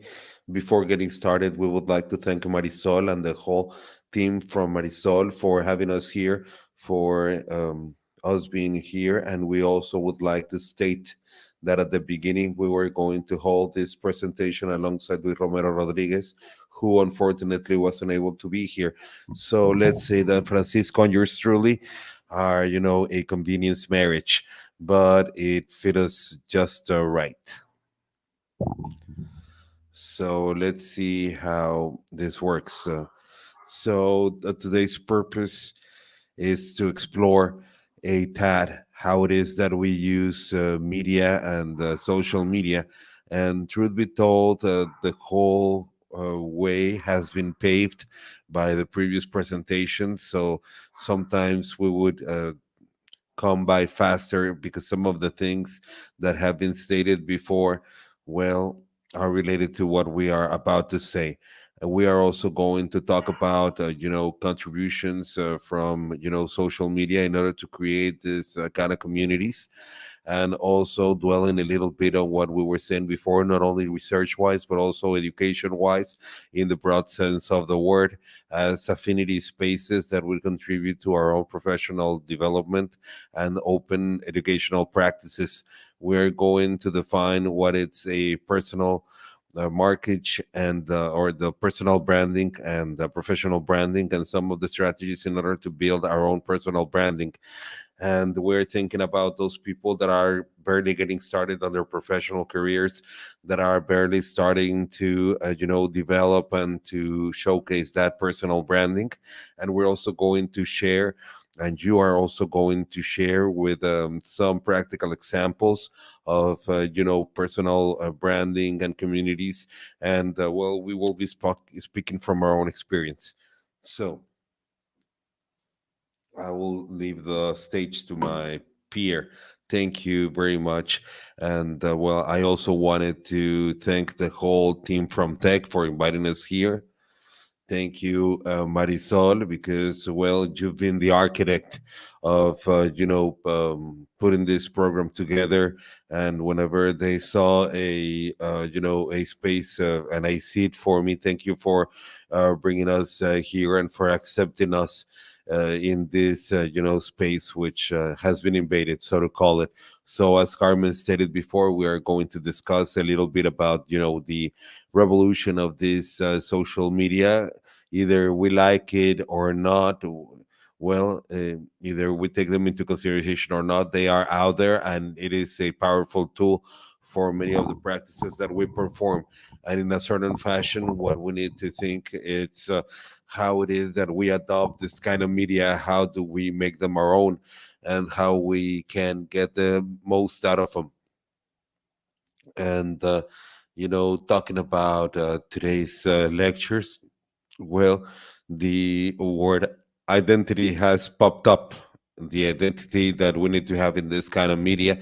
And well, we have talked about communities and networking and all that. So we've had great peers that have dwelt and have theorized and created, reference frameworks for, the social media societies and the, metamorphosis from Romero, the technologies and the empowerment, the environments for informal learning. Well, they are out there.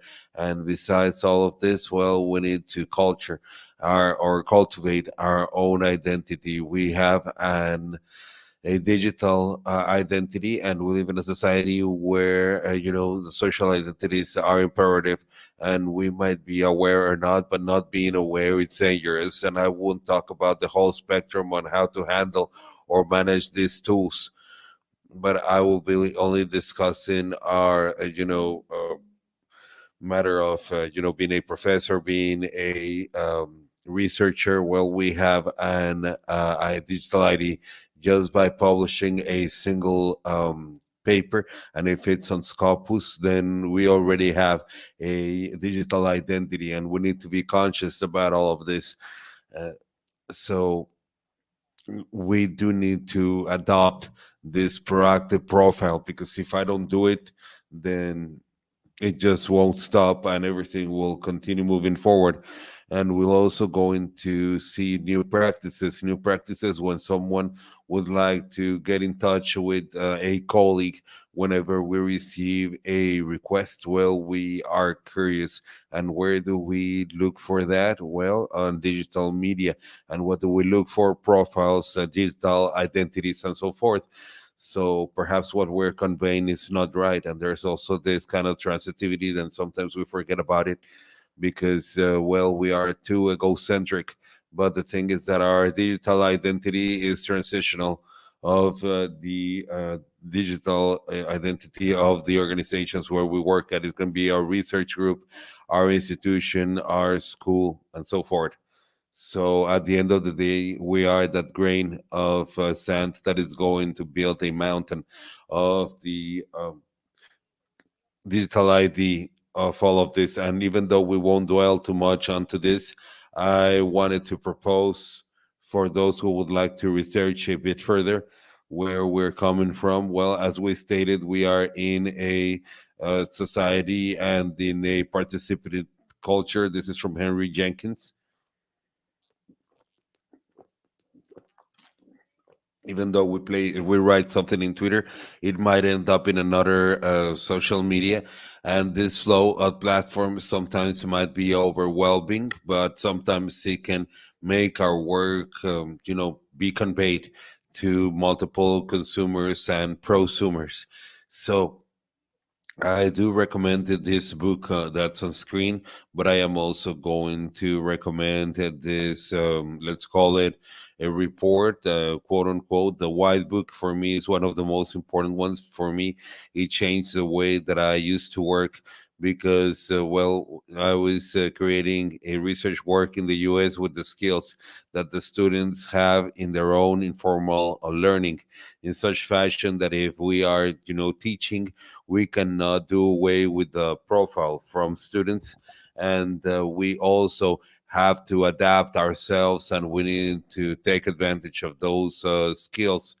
And in such fashion, and in those skills, well, that's one of the areas that interests me the most. And I will be discussing this many times now. We need to have the skill to adapt it, to transfer from one social media to another, even though we are very used to writing. And we were talking about visualization the other day. We are very used to publishing in writing, but truth be told, the media ads are multimodal, right? And thus we need to have the capability to transfer in different media, either videos, either podcasts or blogs, where pictures also pop up. So, also, in order to dwell a little bit more on practice communities, we have several elements, and I'm sure that you are familiarized with this. But we assume that for those who would like to start or think a little bit about this, we are doing this unconsciously. The concept of collective consciousness from Levitt. They say that being in the internet, we all contribute to each other. Nobody knows it all, but amongst all of us, we can create this collective knowledge. And this can be taken over to practice both in research, as we have discussed before in the previous days, and also in our teachings. Because, well, as we have stated this before, and Antonio, I certainly agree with you, what we need is not students, but rather education co-creators. And thus, this is where we get the idea of the practice community. And whilst we talk, we would like for you to think about all the practice communities that you belong to. So all of those affinity spaces where you have elements that are interesting to you, and they might be from a research group all the way to a professional association, or as we've seen before, it can be a network. It can be a network where we might be interesting in a specific aspect of things. So we wanted to bring together, and yeah, sure, I mean, we are moving forward, so we are connecting all of this practice communities, with an open context, with a context of brand as academics. And there's been a transition clearly from that concept, right, from in informality, right, the environment, and customized teaching, right? And you had your own collection of tools, and then Web 2.0 came along, and you started to manage the little apps that were related with your learning, that you could take them to a much more formal context, even though they were directed to the informal one.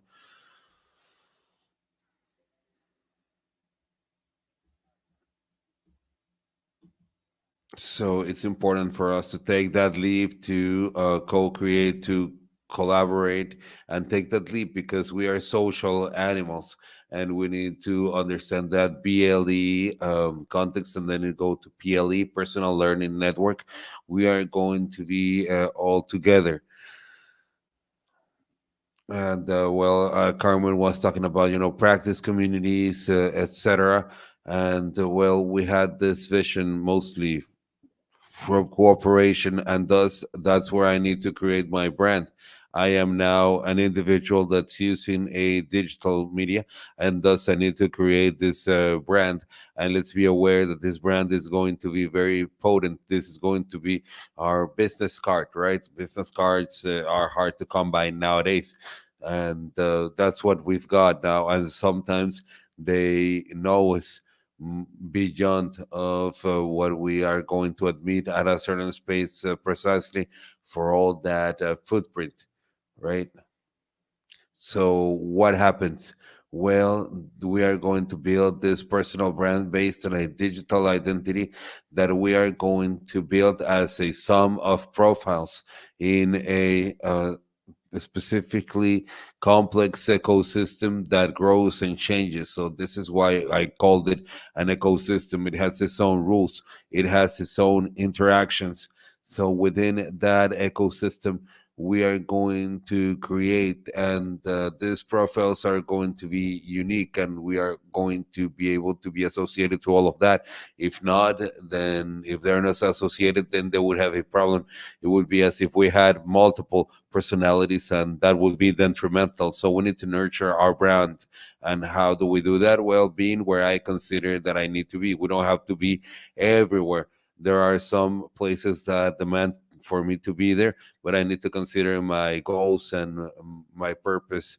And there are others that I choose because they are going to create benefits. What would be a mistake? It's to select a place where you don't want to be, because if that's the case, I won't carry out the practices, because practices are the second important key aspect. It's not just being there, but also you need to follow certain steps, right? And we will see this later on from the communication standpoint.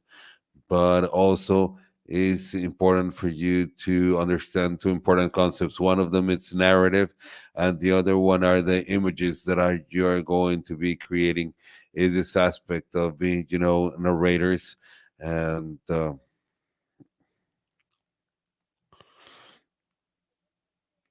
Uh, we would like to show you this model for creating a personal brand, because these are some of the questions that are going to arise later on. Evidently, to create a personal brand, it's going to be related with economical matters, as we've seen before. And well, here we are talking about open courses, open practices, but we also have the contrary, those people that build their personal brand with economical interest in mind. And also, on the previous presentation, we've seen matters that make you you create your personal brand difficult.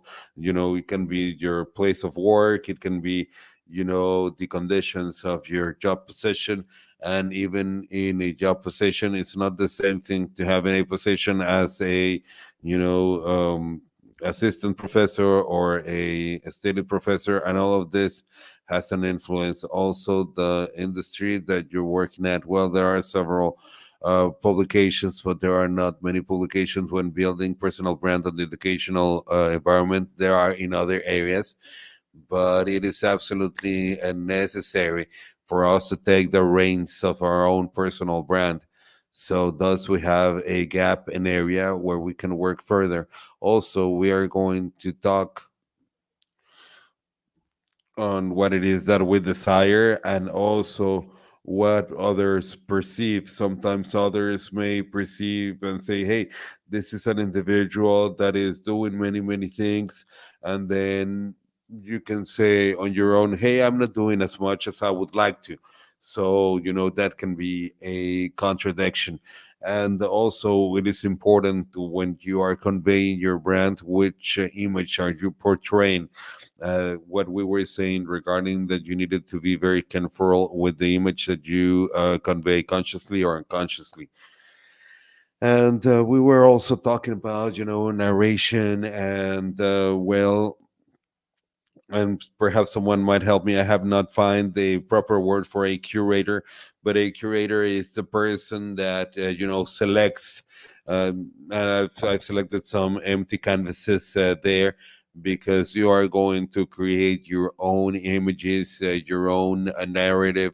As I stated before, both consciously and unconsciously, and we are narrators of our own personal brand. And within this narrative, we have many tools at our disposal. And as I stated before, obviously, academic articles are highly important, but there are other ways, perhaps less recognized academically, but that also contribute to create this brand. So, in my own case, well, I particularly enjoy creating activities alongside schools, and perhaps academically speaking, this is not recognized as much, but I learn, and this contributes to my own professional enrichment. And then I reflect, and then I go back to practice. So sometimes are more well known for activities that are carried out at schools. And in Finney in Manchester, where I go to schools, perhaps I'm better known for that rather than publications or this kind of events where we're at. So this is how we create our brand. We are going to be the storytellers. And well, this works with social media. This couple of days I have been trying to follow everybody I could, so I have sent many requests to many people, and I wasn't unable to find those social media before. It doesn't mean that everybody needs to have a Twitter profile or Facebook profile, but we should have a professional network where you can question if you want to follow it or not. But sometimes within our own professional environment, we are enticed to follow some things. And just to give you an example, I'd say LinkedIn. We do need to have skills and motivations and competences in order to create this personal brand that we are building as academics, right? And well, this is very well linked to pressures that we can receive from the academic progression standpoint, and also in a certain measure those activities that we decide to carry out personally because we feel comfortable. So those people that want to do this on their own, well, we don't need to convince them; they are convinced. But the other thing is when I need to take that step. Why? Because perhaps I hadn't seen that as an opportunity, and now this is going to be demanded from me. If the currents of change, well, currently we have a ever-changing environment. If the current of change of those evolution talk about what our first peers in the first session were talking about. Well, if we need to take a leap, perhaps it's not immediate, but there is a lot of force worldwide in order to take that leap. And from that valorization of what's only the scientific article, and then we are going to transition to what we call social impact. Even though Antonio might disagree, well, this social impact requires evidence, and where I'm going to leave that evidence, well, the networks or social media, that's what's for, and it's going to be gathered in that media or perhaps in some other media. But what we want is to state a change, right? And we need to validate it like such.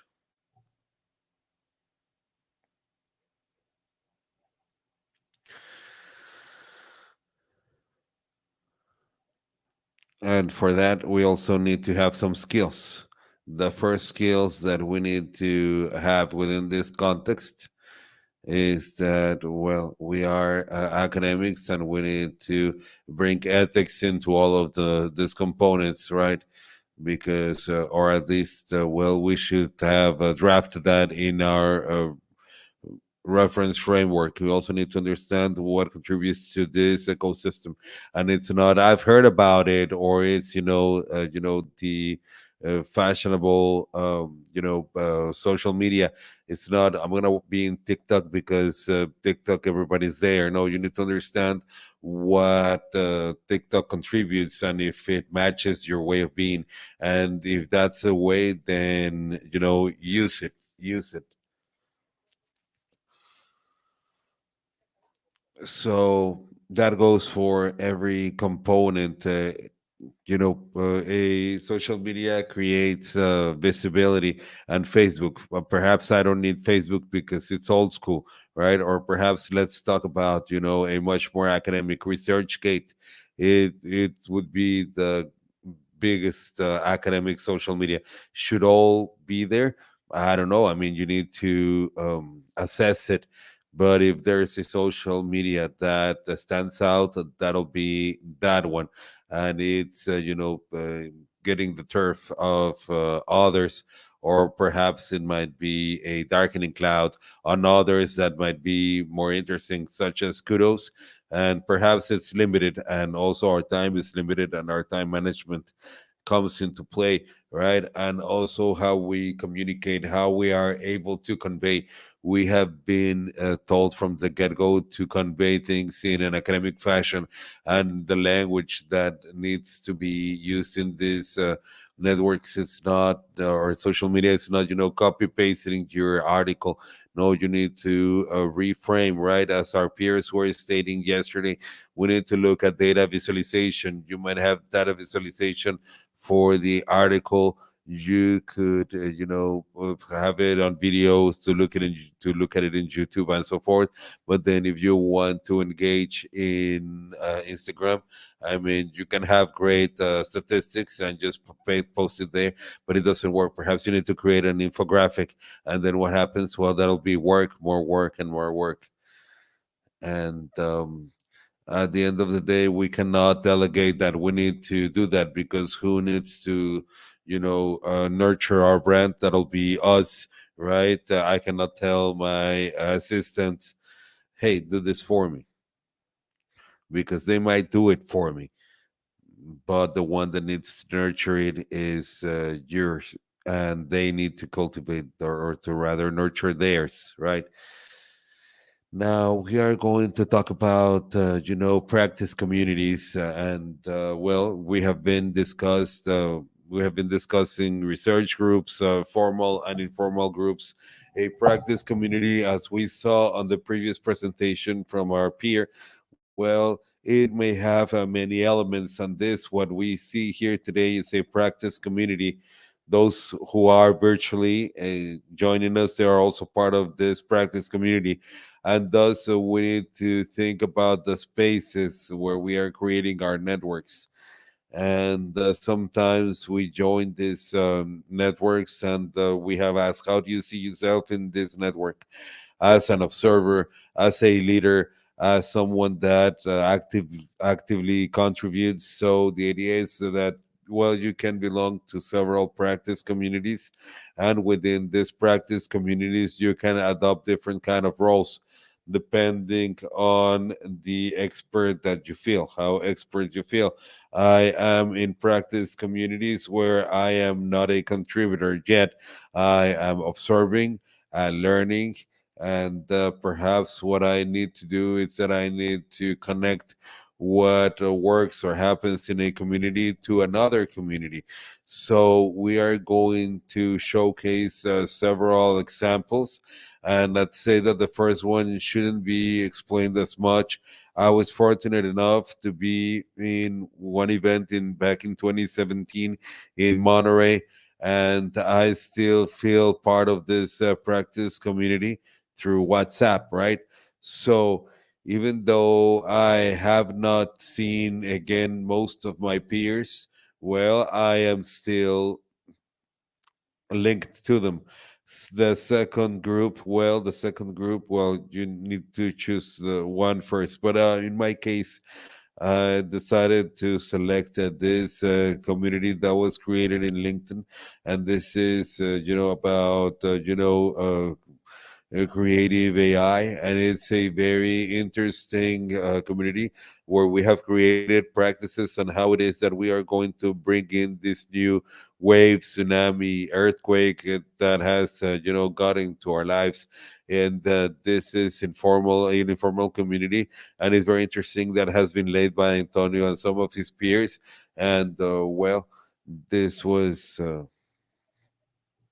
This was promoted, and well, the third one in this case, from my own experience, well, it was very interesting before when you were talking about how we could bring open practices to different countries, to different continents. Well, this is an association,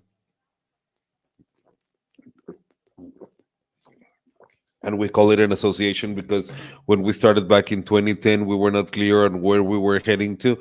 We knew that the inspiration was coming from Jenkins, from this idea of creation, right? Because you were going to create something and you could invite others to share it, right? So this is a free um, network. It's open in the sense that you need to request to join, but once you are a member, you can invite any professor, any educator, any, film director, any artist.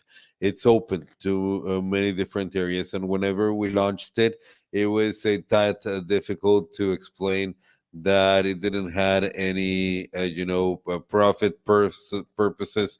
All the resources that we shared were open, and there was a multilingual network, and these are professors and groups that do speak Arab, Mandarin, Italian, Spanish, French, English, Russian. We have some Russians, and in such fashion that anybody can create their own group. And the only thing that they need to do is that they need to identify an area, right? And the one that it's underneath, it was my PhD student, and yeah, he also, well, he worked on um, as audiovisual translator. So within a community we can have multiple sub communities, and alongside this, and a little bit what I wanted to talk about, this idea of research, well, truth be told, my research practice, it's mostly linked to teaching, right? So let's say that I do something that I teach, I think what it works, I speak with my professors, I measure the reaction and what students say. And here I'm talking about, students that are in high school, based 16 to 18 years, and also, college students, and also looking at the practice in other countries, because this is very important as well. And well, also we have a research group, and I'm going to call this a research group because now a university changes. these groups. But anyhow, it's the same principle, and this is a group with the participants from all over the world. Any professor, any researcher, any PhD students that works in this area can join, and that's where you get projects, common practices, or collaborations. And this is the group that is part of the university that is called Film Language and Media Network. And as you can see, well, we would like to invite you. We have 5,000 members from over 100 countries, and we certainly hope to bring this to even more languages. And well, now it is time for the Q&A.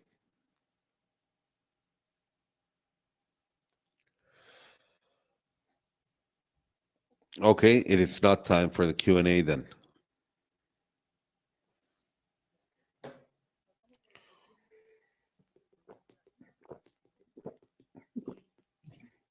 We are heading to the interactive session rather with Menti, and the code in this case is 2525 4687.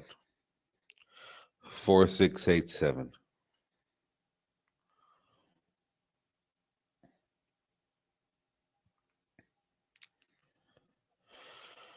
Okay, so what are the main difficulties or problems that you see for your own professional brand?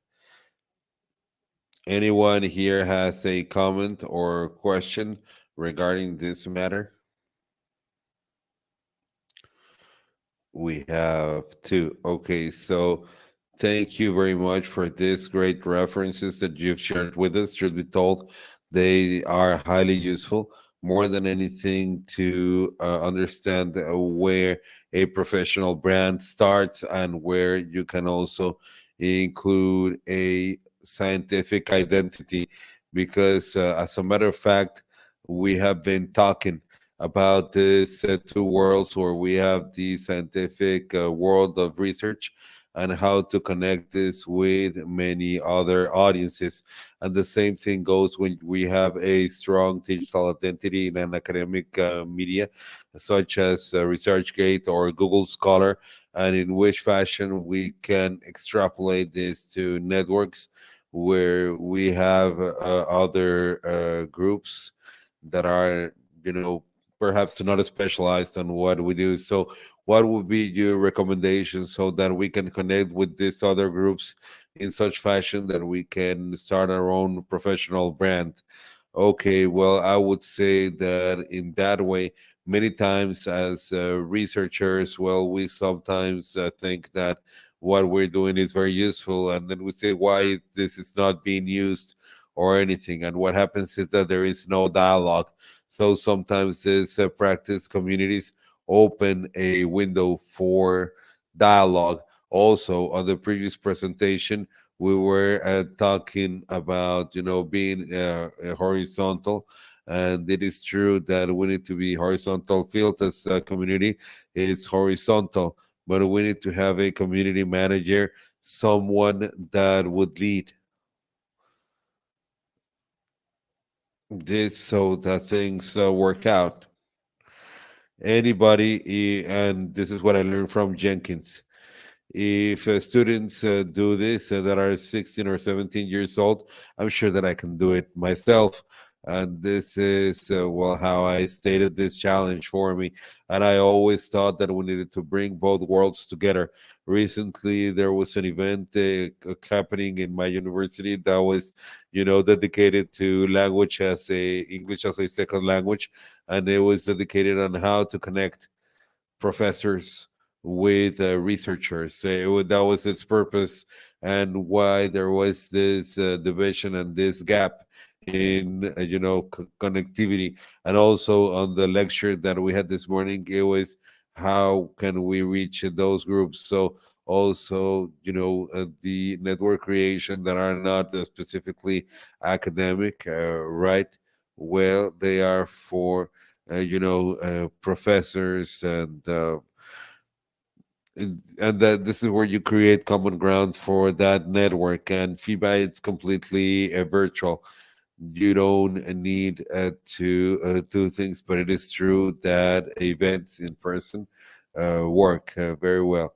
So I will summarize this in a triangle, which is to to get to know the time that you can invest, and then you need to close the triangle yourself. So you need to know what it is that you can contribute and the time that you are going to be able to put into it. Yeah, and Antonio had a comment. Yes, everything that you stated is very useful, and thus I congratulate you because it's of usefulness for all of us here, and it's motivating. Now I'm going to ask you a question that is going to be provocative. Yeah, we were expecting no less. Okay, well, there is an academic in Manchester. His name is Mark Haringer, and he studies precisely participation from academics on social media. And this academic that placed everything under the perspective of critical theory, and this happens on the English speaking world, and actually I like it. And one of the things that he's saying in his blog is that Twitter for academic is dead because right now the algorithm doesn't favor us. So the question goes as follows: there should be some kind of action from our communities in order to migrate to a network such as Mastodon, because the Mastodon is the alternative to Twitter or X. And I receive a message from my peers that say, I am sick of Twitter, I will go to Mastodon. But I don't know, I don't feel that Mastodon is quite there yet. I still continue to be on Twitter, right? So should we take, a group action? And there are also consequences to all of this. You know that the best connected people, not from Monterrey or Tech, but all across the world, is Marisol, because well, she got us here. And I say, hey, Marisol, I don't find you in Twitter, and she says that she's not there, right? So that's a paradox, right? I love to, having a presence, and I am my own curator. That would be, identity management. But that's not all, right? There are many other things of practices that are adamant, and that they don't always require this. So those are the two questions, mastodons and Marisol. Marisol has a gift that we would all like to have. But the truth of the matter, what I was trying to say is that these practices don't have to occur only on social networks. The social networks do help, but it's not the only thing. As I've said it before, events, participations, and all that is all part of it.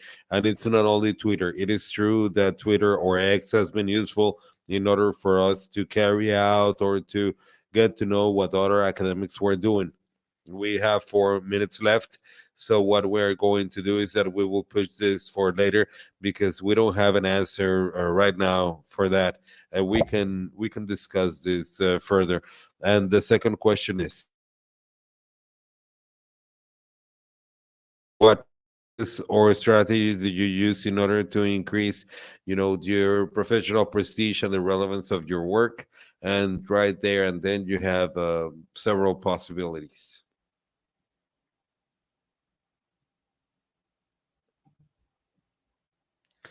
Okay, well, it seems that social media, academic professors, and groups of educational communities, and website.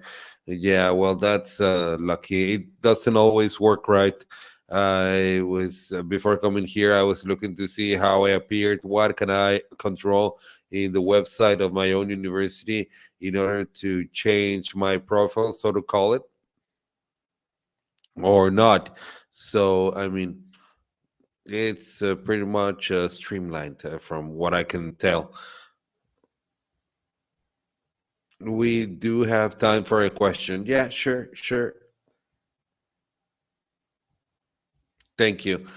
Um, well, Now, for the professors, which interests me quite a lot, well, the pain points that professors have, well, they have had them for a while. They have a very flat career. A professor, if they want to be a professor, they can be a professor their whole life. And the only way of providing recognition is to give them a directive spot or move into a directive position. And, well, sometimes. You take them out of what they like to do and you get perhaps a not very good director, right? So perhaps what you are discussing here might be able to help to recognize the talent of professors, because if we think as professor talent, given as a great asset, given that it's a society that's, learning society, how can we recognize the professor's talent and how to make them much more recognized with a better pay, and thus for this to be a work that everybody would like to have. So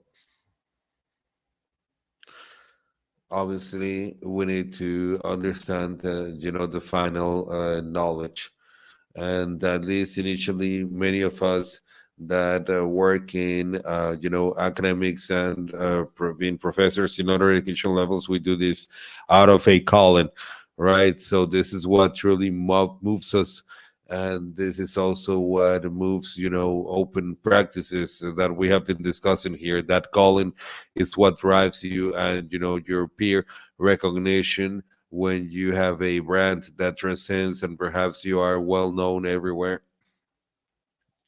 As a matter of fact, we live in a society where not everybody wants to be an astronaut.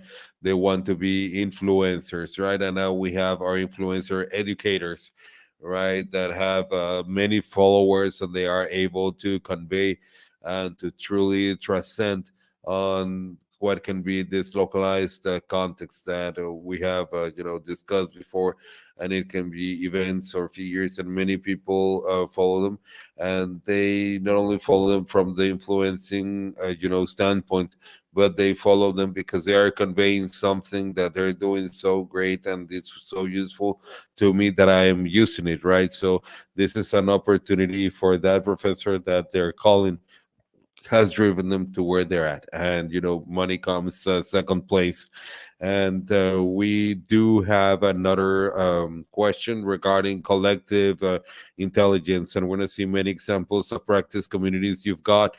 We've seen some of them today and yesterday. If you are able to add examples of practice communities so that we can discover more, and perhaps if we come together once again, well, perhaps so one of us created one and we can invite us and each other there. So I'd say, though, that's a wrap. Thank you very much for your provocative questions and the little fly that was buzzing by. Thank you very much.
You can also access the survey remotely if you would be as kind. Thank you.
Okay, so we're going to get started with our final session. We are very thankful, and so go right ahead, Miguel Angel. Sure, thank you. Well, thank you very much for all of your time.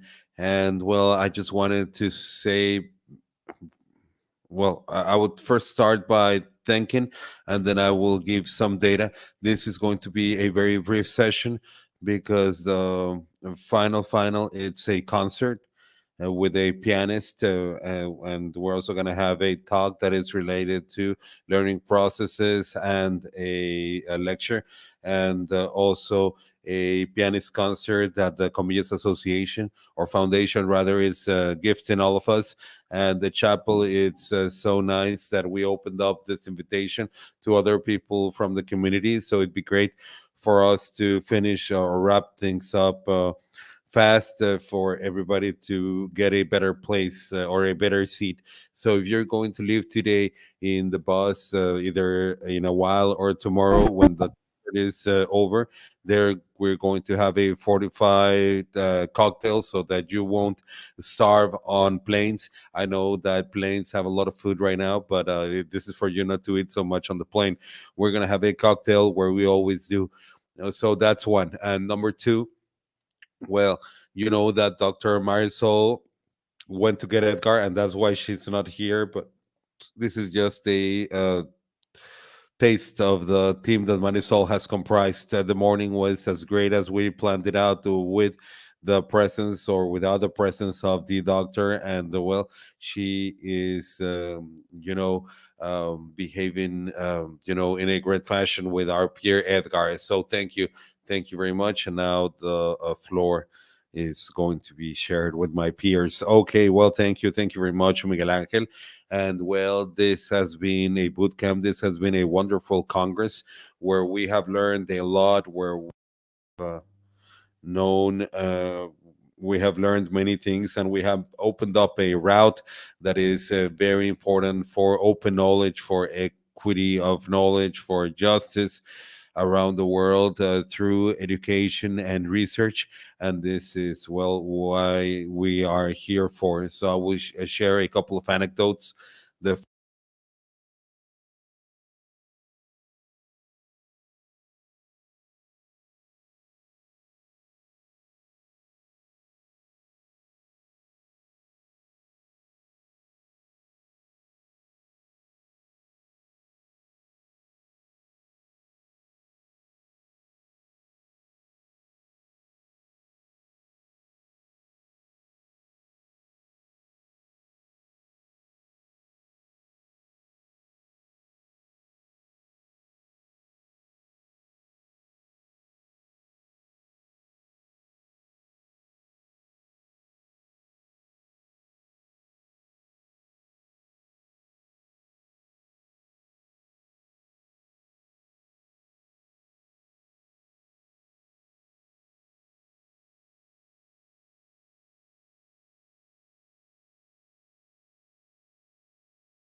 it works with a lot of financial matters, and if you can look for leads on Google Maps, but the connection that leads has with Mexico, it's probably, well, it's not very well known. And it is important to mention this reflection here. Do you know this person called Porfirio? If you're from Mexico, you know who Porfirio Diaz is, right? Well, everybody knows who he is in Mexico, right? Well, the historian that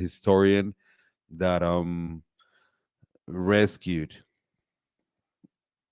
the in the academic world and the public opinion. Hey, round of applause. Hello, thank you, Marisol. We have just been talking about you. Weren't you aware? Were you able to hear us? Weren't your ears tingling? Okay, well, I was telling an anecdote, and I was saying that the person that saved the biography and the story of Porfirio Diaz is my peer and former boss, Paul Gardner. And he wrote those books while he was in the Leeds University, and he's also my office neighbor. And so Paul Gardner, as a historian, he was able to save this figure and reflect on the importance for Mexico's politic history and also economic history, and that this came from Leeds. But there's something else, and perhaps a character that you don't know that much. His name is Whitman Pearson. Whitman Pearson. I don't know if you know who he is. Well, he was a politician, a philanthropist. He was a millionaire, a industrialist, an investor of a town right next to Leeds. And this individual was the one that, through his investments, got going Mexico's railroad network, and he was the individual that donated or financed the department where I work at, the Spanish and Portuguese and Latin American students. So we were the second department with that across the country, and the foundation of this department was given the interest that Whitman Pearson had in fostering the links between Great Britain and Mexico, and he wanted to link Great Britain and Mexico culturally, language wise, and also economically and politically. And well, this calls for the reflection in matters of impact and social value. The social value of knowledge and the repercussion of knowledge. Sometimes we forget that there is a lot of knowledge that is produced in an area that is called humanities, and that sometimes it's margined out in managerial matters or technocratic aspects of research and science, and see how important the Paul Gardner's contribution was in their books regarding Porfirio Diaz, both in English or Spanish, for your identity, for your culture, for your reflection in terms of Mexico as a town. And well, I do believe that sometimes we set aside other kinds of impacts, right? So humanity and arts contribute enormously in order to define who we are as a town, as a genre. It helps us to understand our past in order to understand what we're doing in the present. So I would like to, revindicate or, get a flag on top of the mountain, as we say in Spain, for fostering art and culture, for our world vision, for our understanding, and for everything that is related to our knowledge. And I would like to thank everyone for this great work. For me, it's been a great experience. I got to know a lot of people, and it's been a great pleasure based on Leeds University. And on behalf of Leeds University, it's been a pleasure to be here with all of you. Thank you very much. Thank you very much, Miguel. Thank you very much, Antonio. And thank you very much, everybody, for being here with us on this great event on the boot camp. This is the first event that was carried out on the Europe Hub. And as you know, it was inaugurated yesterday. And this is the first event. And I would like to thank you for your presence, but I would like to thank Marisol's team and Marisol herself for this event, which has been wonderful and that is going to remain with us for a long time in the footprint and the connections and the articles that are going to come from this moving on to the future. I would like to invite you also to another event. I wouldn't like to miss this opportunity. So, is the screen working now? And it's called the Blue Event.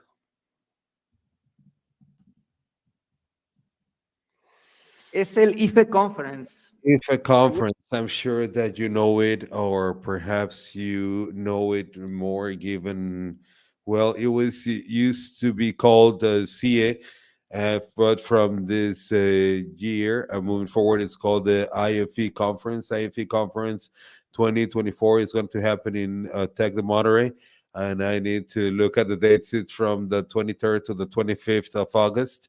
So we would like to invite you. Pepe Escamilla is the main organizer, who is right there hiding behind someone. And we have many events within IFE conference. It is 3 days where we have many things in parallel. So you can choose amongst these parallel things. And I especially we have, and because the research lab and IFE, it's organizing a summit in AI for education. So we would like to invite you to this specific summit within the IFE conference. And we have another summit that we manage with another initiative within IFE, which is cyber physical learning. And well, this is also a summit that we have co-organized with different universities, right? So you are cordially invited from January 23rd to 25th in Monterrey, Mexico. If you have not been in Monterrey, Mexico, then this happened during the winter last year. It was winter, and we certainly hope to have a better weather for this upcoming year. And now I would leave the stage to Marisol, so that she can say the last words of this event, so she can wrap things up. Okay, so we have left our footprint here in Hub Europe, and it was for us to leaving this footprint and the pathway for many new roads that are going to start from this organization. We are part of all of this. We are part of history. And we only have, gratefulness for you because you accepted this organization. And whenever this dream was born, when this entity was born, well, we started to dream about many actions that we were going to carry out with Pepe Escamilla, with El Primo, Gerardo Montoya, with Genaro. We also started doing this. And then I was fortunate enough to go to Leeds University, and talking with Antonio, I said, hey, Antonio, what do you think about doing this? And he said, let's go right ahead. Leeds University is going to organize this with UNESCO and the research lab, and this is how this dream started. And we started to work with many, research teams. Many of you are present here, and we certainly thank you for your support, and also from academic, from scientific, from technical, for helping us with our streaming. Well, we have gotten here to, leave our footprint, and we would like for this footprint to move forward. All of this has been recorded, and the support that was used here in each and every one of the sessions are a motivation, and they are open educational resources, so that we can um, getting you known with our colleagues. Recordings are both in Spanish and English, and also all the materials are on the website of the event. And well, we have asked you to reflect a little bit in terms of what happened here. And well, here we have found some of the statistics. And here on this event, whoever has answered the survey, mostly women, and also, several disciplines from different institutions. Well, we have created results. The disciplines that have stood out the most is social sciences, but we have also had some engineering and exact sciences. And thus, this is the profile of everybody that has been partaken on this. Over 100 face to face, and over 150 remotely. The streaming team told us that yesterday we had around 500 hits, both live and replayed, with all of those participants. And then we asked which of the three objectives that we stated on the bootcamp whenever we invited you. We said, which one do you consider from your own standpoint, which one did you reach? And we have you have stated that, well, the thing that has worked the most, interdisciplinary and open networks for research, and also increasing research capabilities. That was the second one. So I would like to give an applause to each and every one of you, because that's your response. So this is us leaving our footprint right here, both face to face and remotely. And the other question was, which other learnings, or what are your takeaways? And here we can see the answers right here. Creating networks, strong theoric frameworks, reference frameworks, tools, ideas to visualize results, what we have been building right here, research trends for in multidisciplinary new contexts, certainties, proposals, current dynamics for research. And without a doubt, we are going to review here on the organizing team. And well, we are going to create new ideas and new steps or next steps for where we're heading to, and what are your suggestions to continue to build together, because this is not a construction for organizers but also all of us. We are all active subjects. And Primo and cousin, they're saying this, that this should take place once every year, right? So take note, right? So it was easy. It was easy for you. Just once per year, that'll do, right? So the spaces to do this networking and well, participants.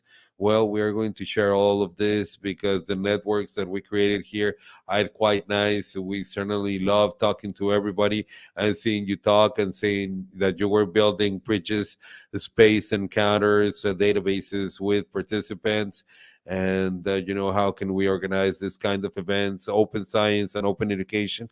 And we have many suggestions to continue to build, right? So yes, we are going to share our directory. We are going to share our answers as well. And in order to close this initial idea, I would like to invite you and tell you that or everybody's take has been recorded, so we can look at the participants that forwarded over their contribution for a book chapter or a journal. We look at it and we are going to improve it everywhere so that it's stronger, and that's the idea. So you can forward your contributions for the book, which is part of the organization, or either one of the two journals that we made you choose, even though both journals have the deadlines for January or February. Please do send it before November 10th. You already have your text. As Jose Carlos stated, go do your homework and improve your theoretical framework.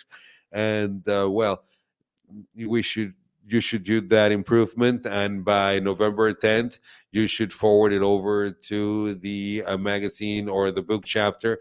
And if you do so, we will be quite thankful, so that we can have a record on who uh, forward it over. And don't let that time slip by, because even though journals deadlines it's on January, February, they do publish them beforehand.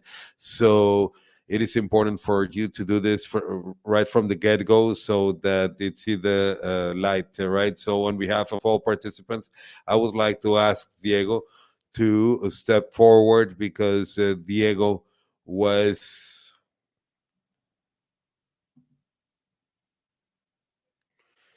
come over here, because Diego, well, we thank you. We cannot thank you enough. Bravo.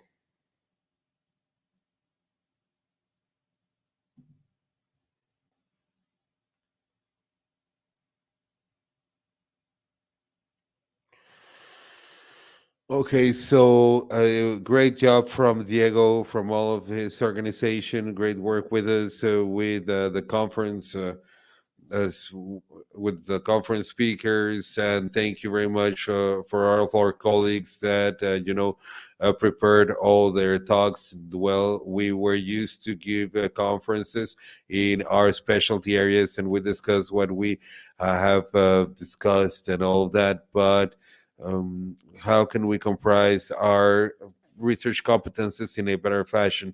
So all of this is in our practice, but we don't discuss it enough. And every one of the presentations, with the effort of the speakers, because they took on the challenge, and then they focused their side on everything, focalizing research, theoretical framework, methodology, result visualization, conclusion transference, networking, open science networks. Well, that's what they had in sight. So they did a double effort. And for that, I would like to give you all of our gratitude. So, stand up so that we can thank you over again.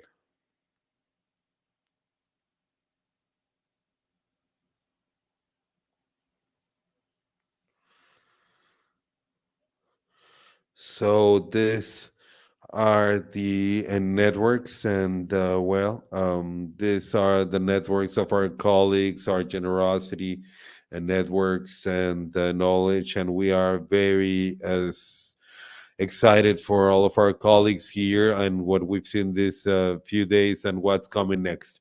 This is what gives us our most illusion, and the name of this event, of this boot camp, it's a commitment for all of us. So it's on us to build the present and the future of education. It's not other responsibility but ours, and we do have the great privilege of leaving our footprint here on the hub, and we will continue to do so with the help of our cousin or primo, Miguel Angel Montoya.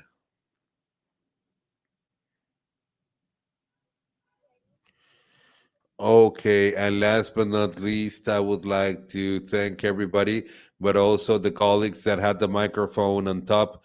Please, everybody from the research group, Jonathan, please pick your heads.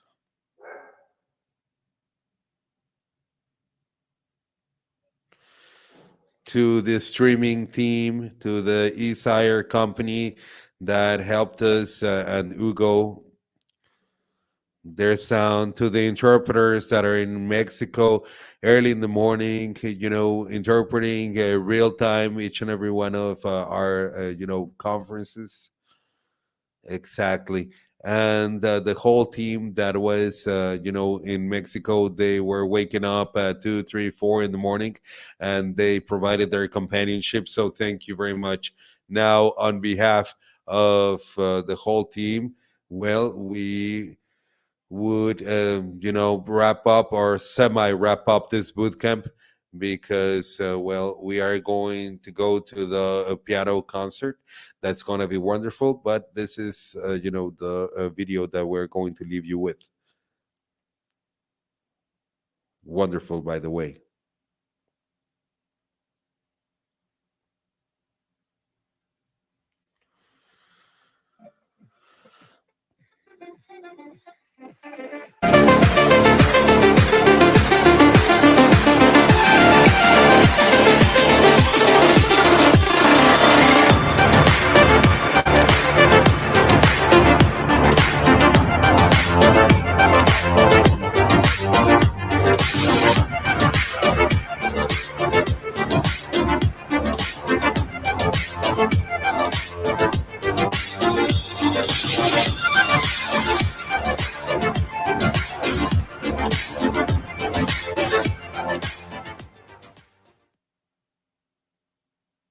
Y ayer la inauguración.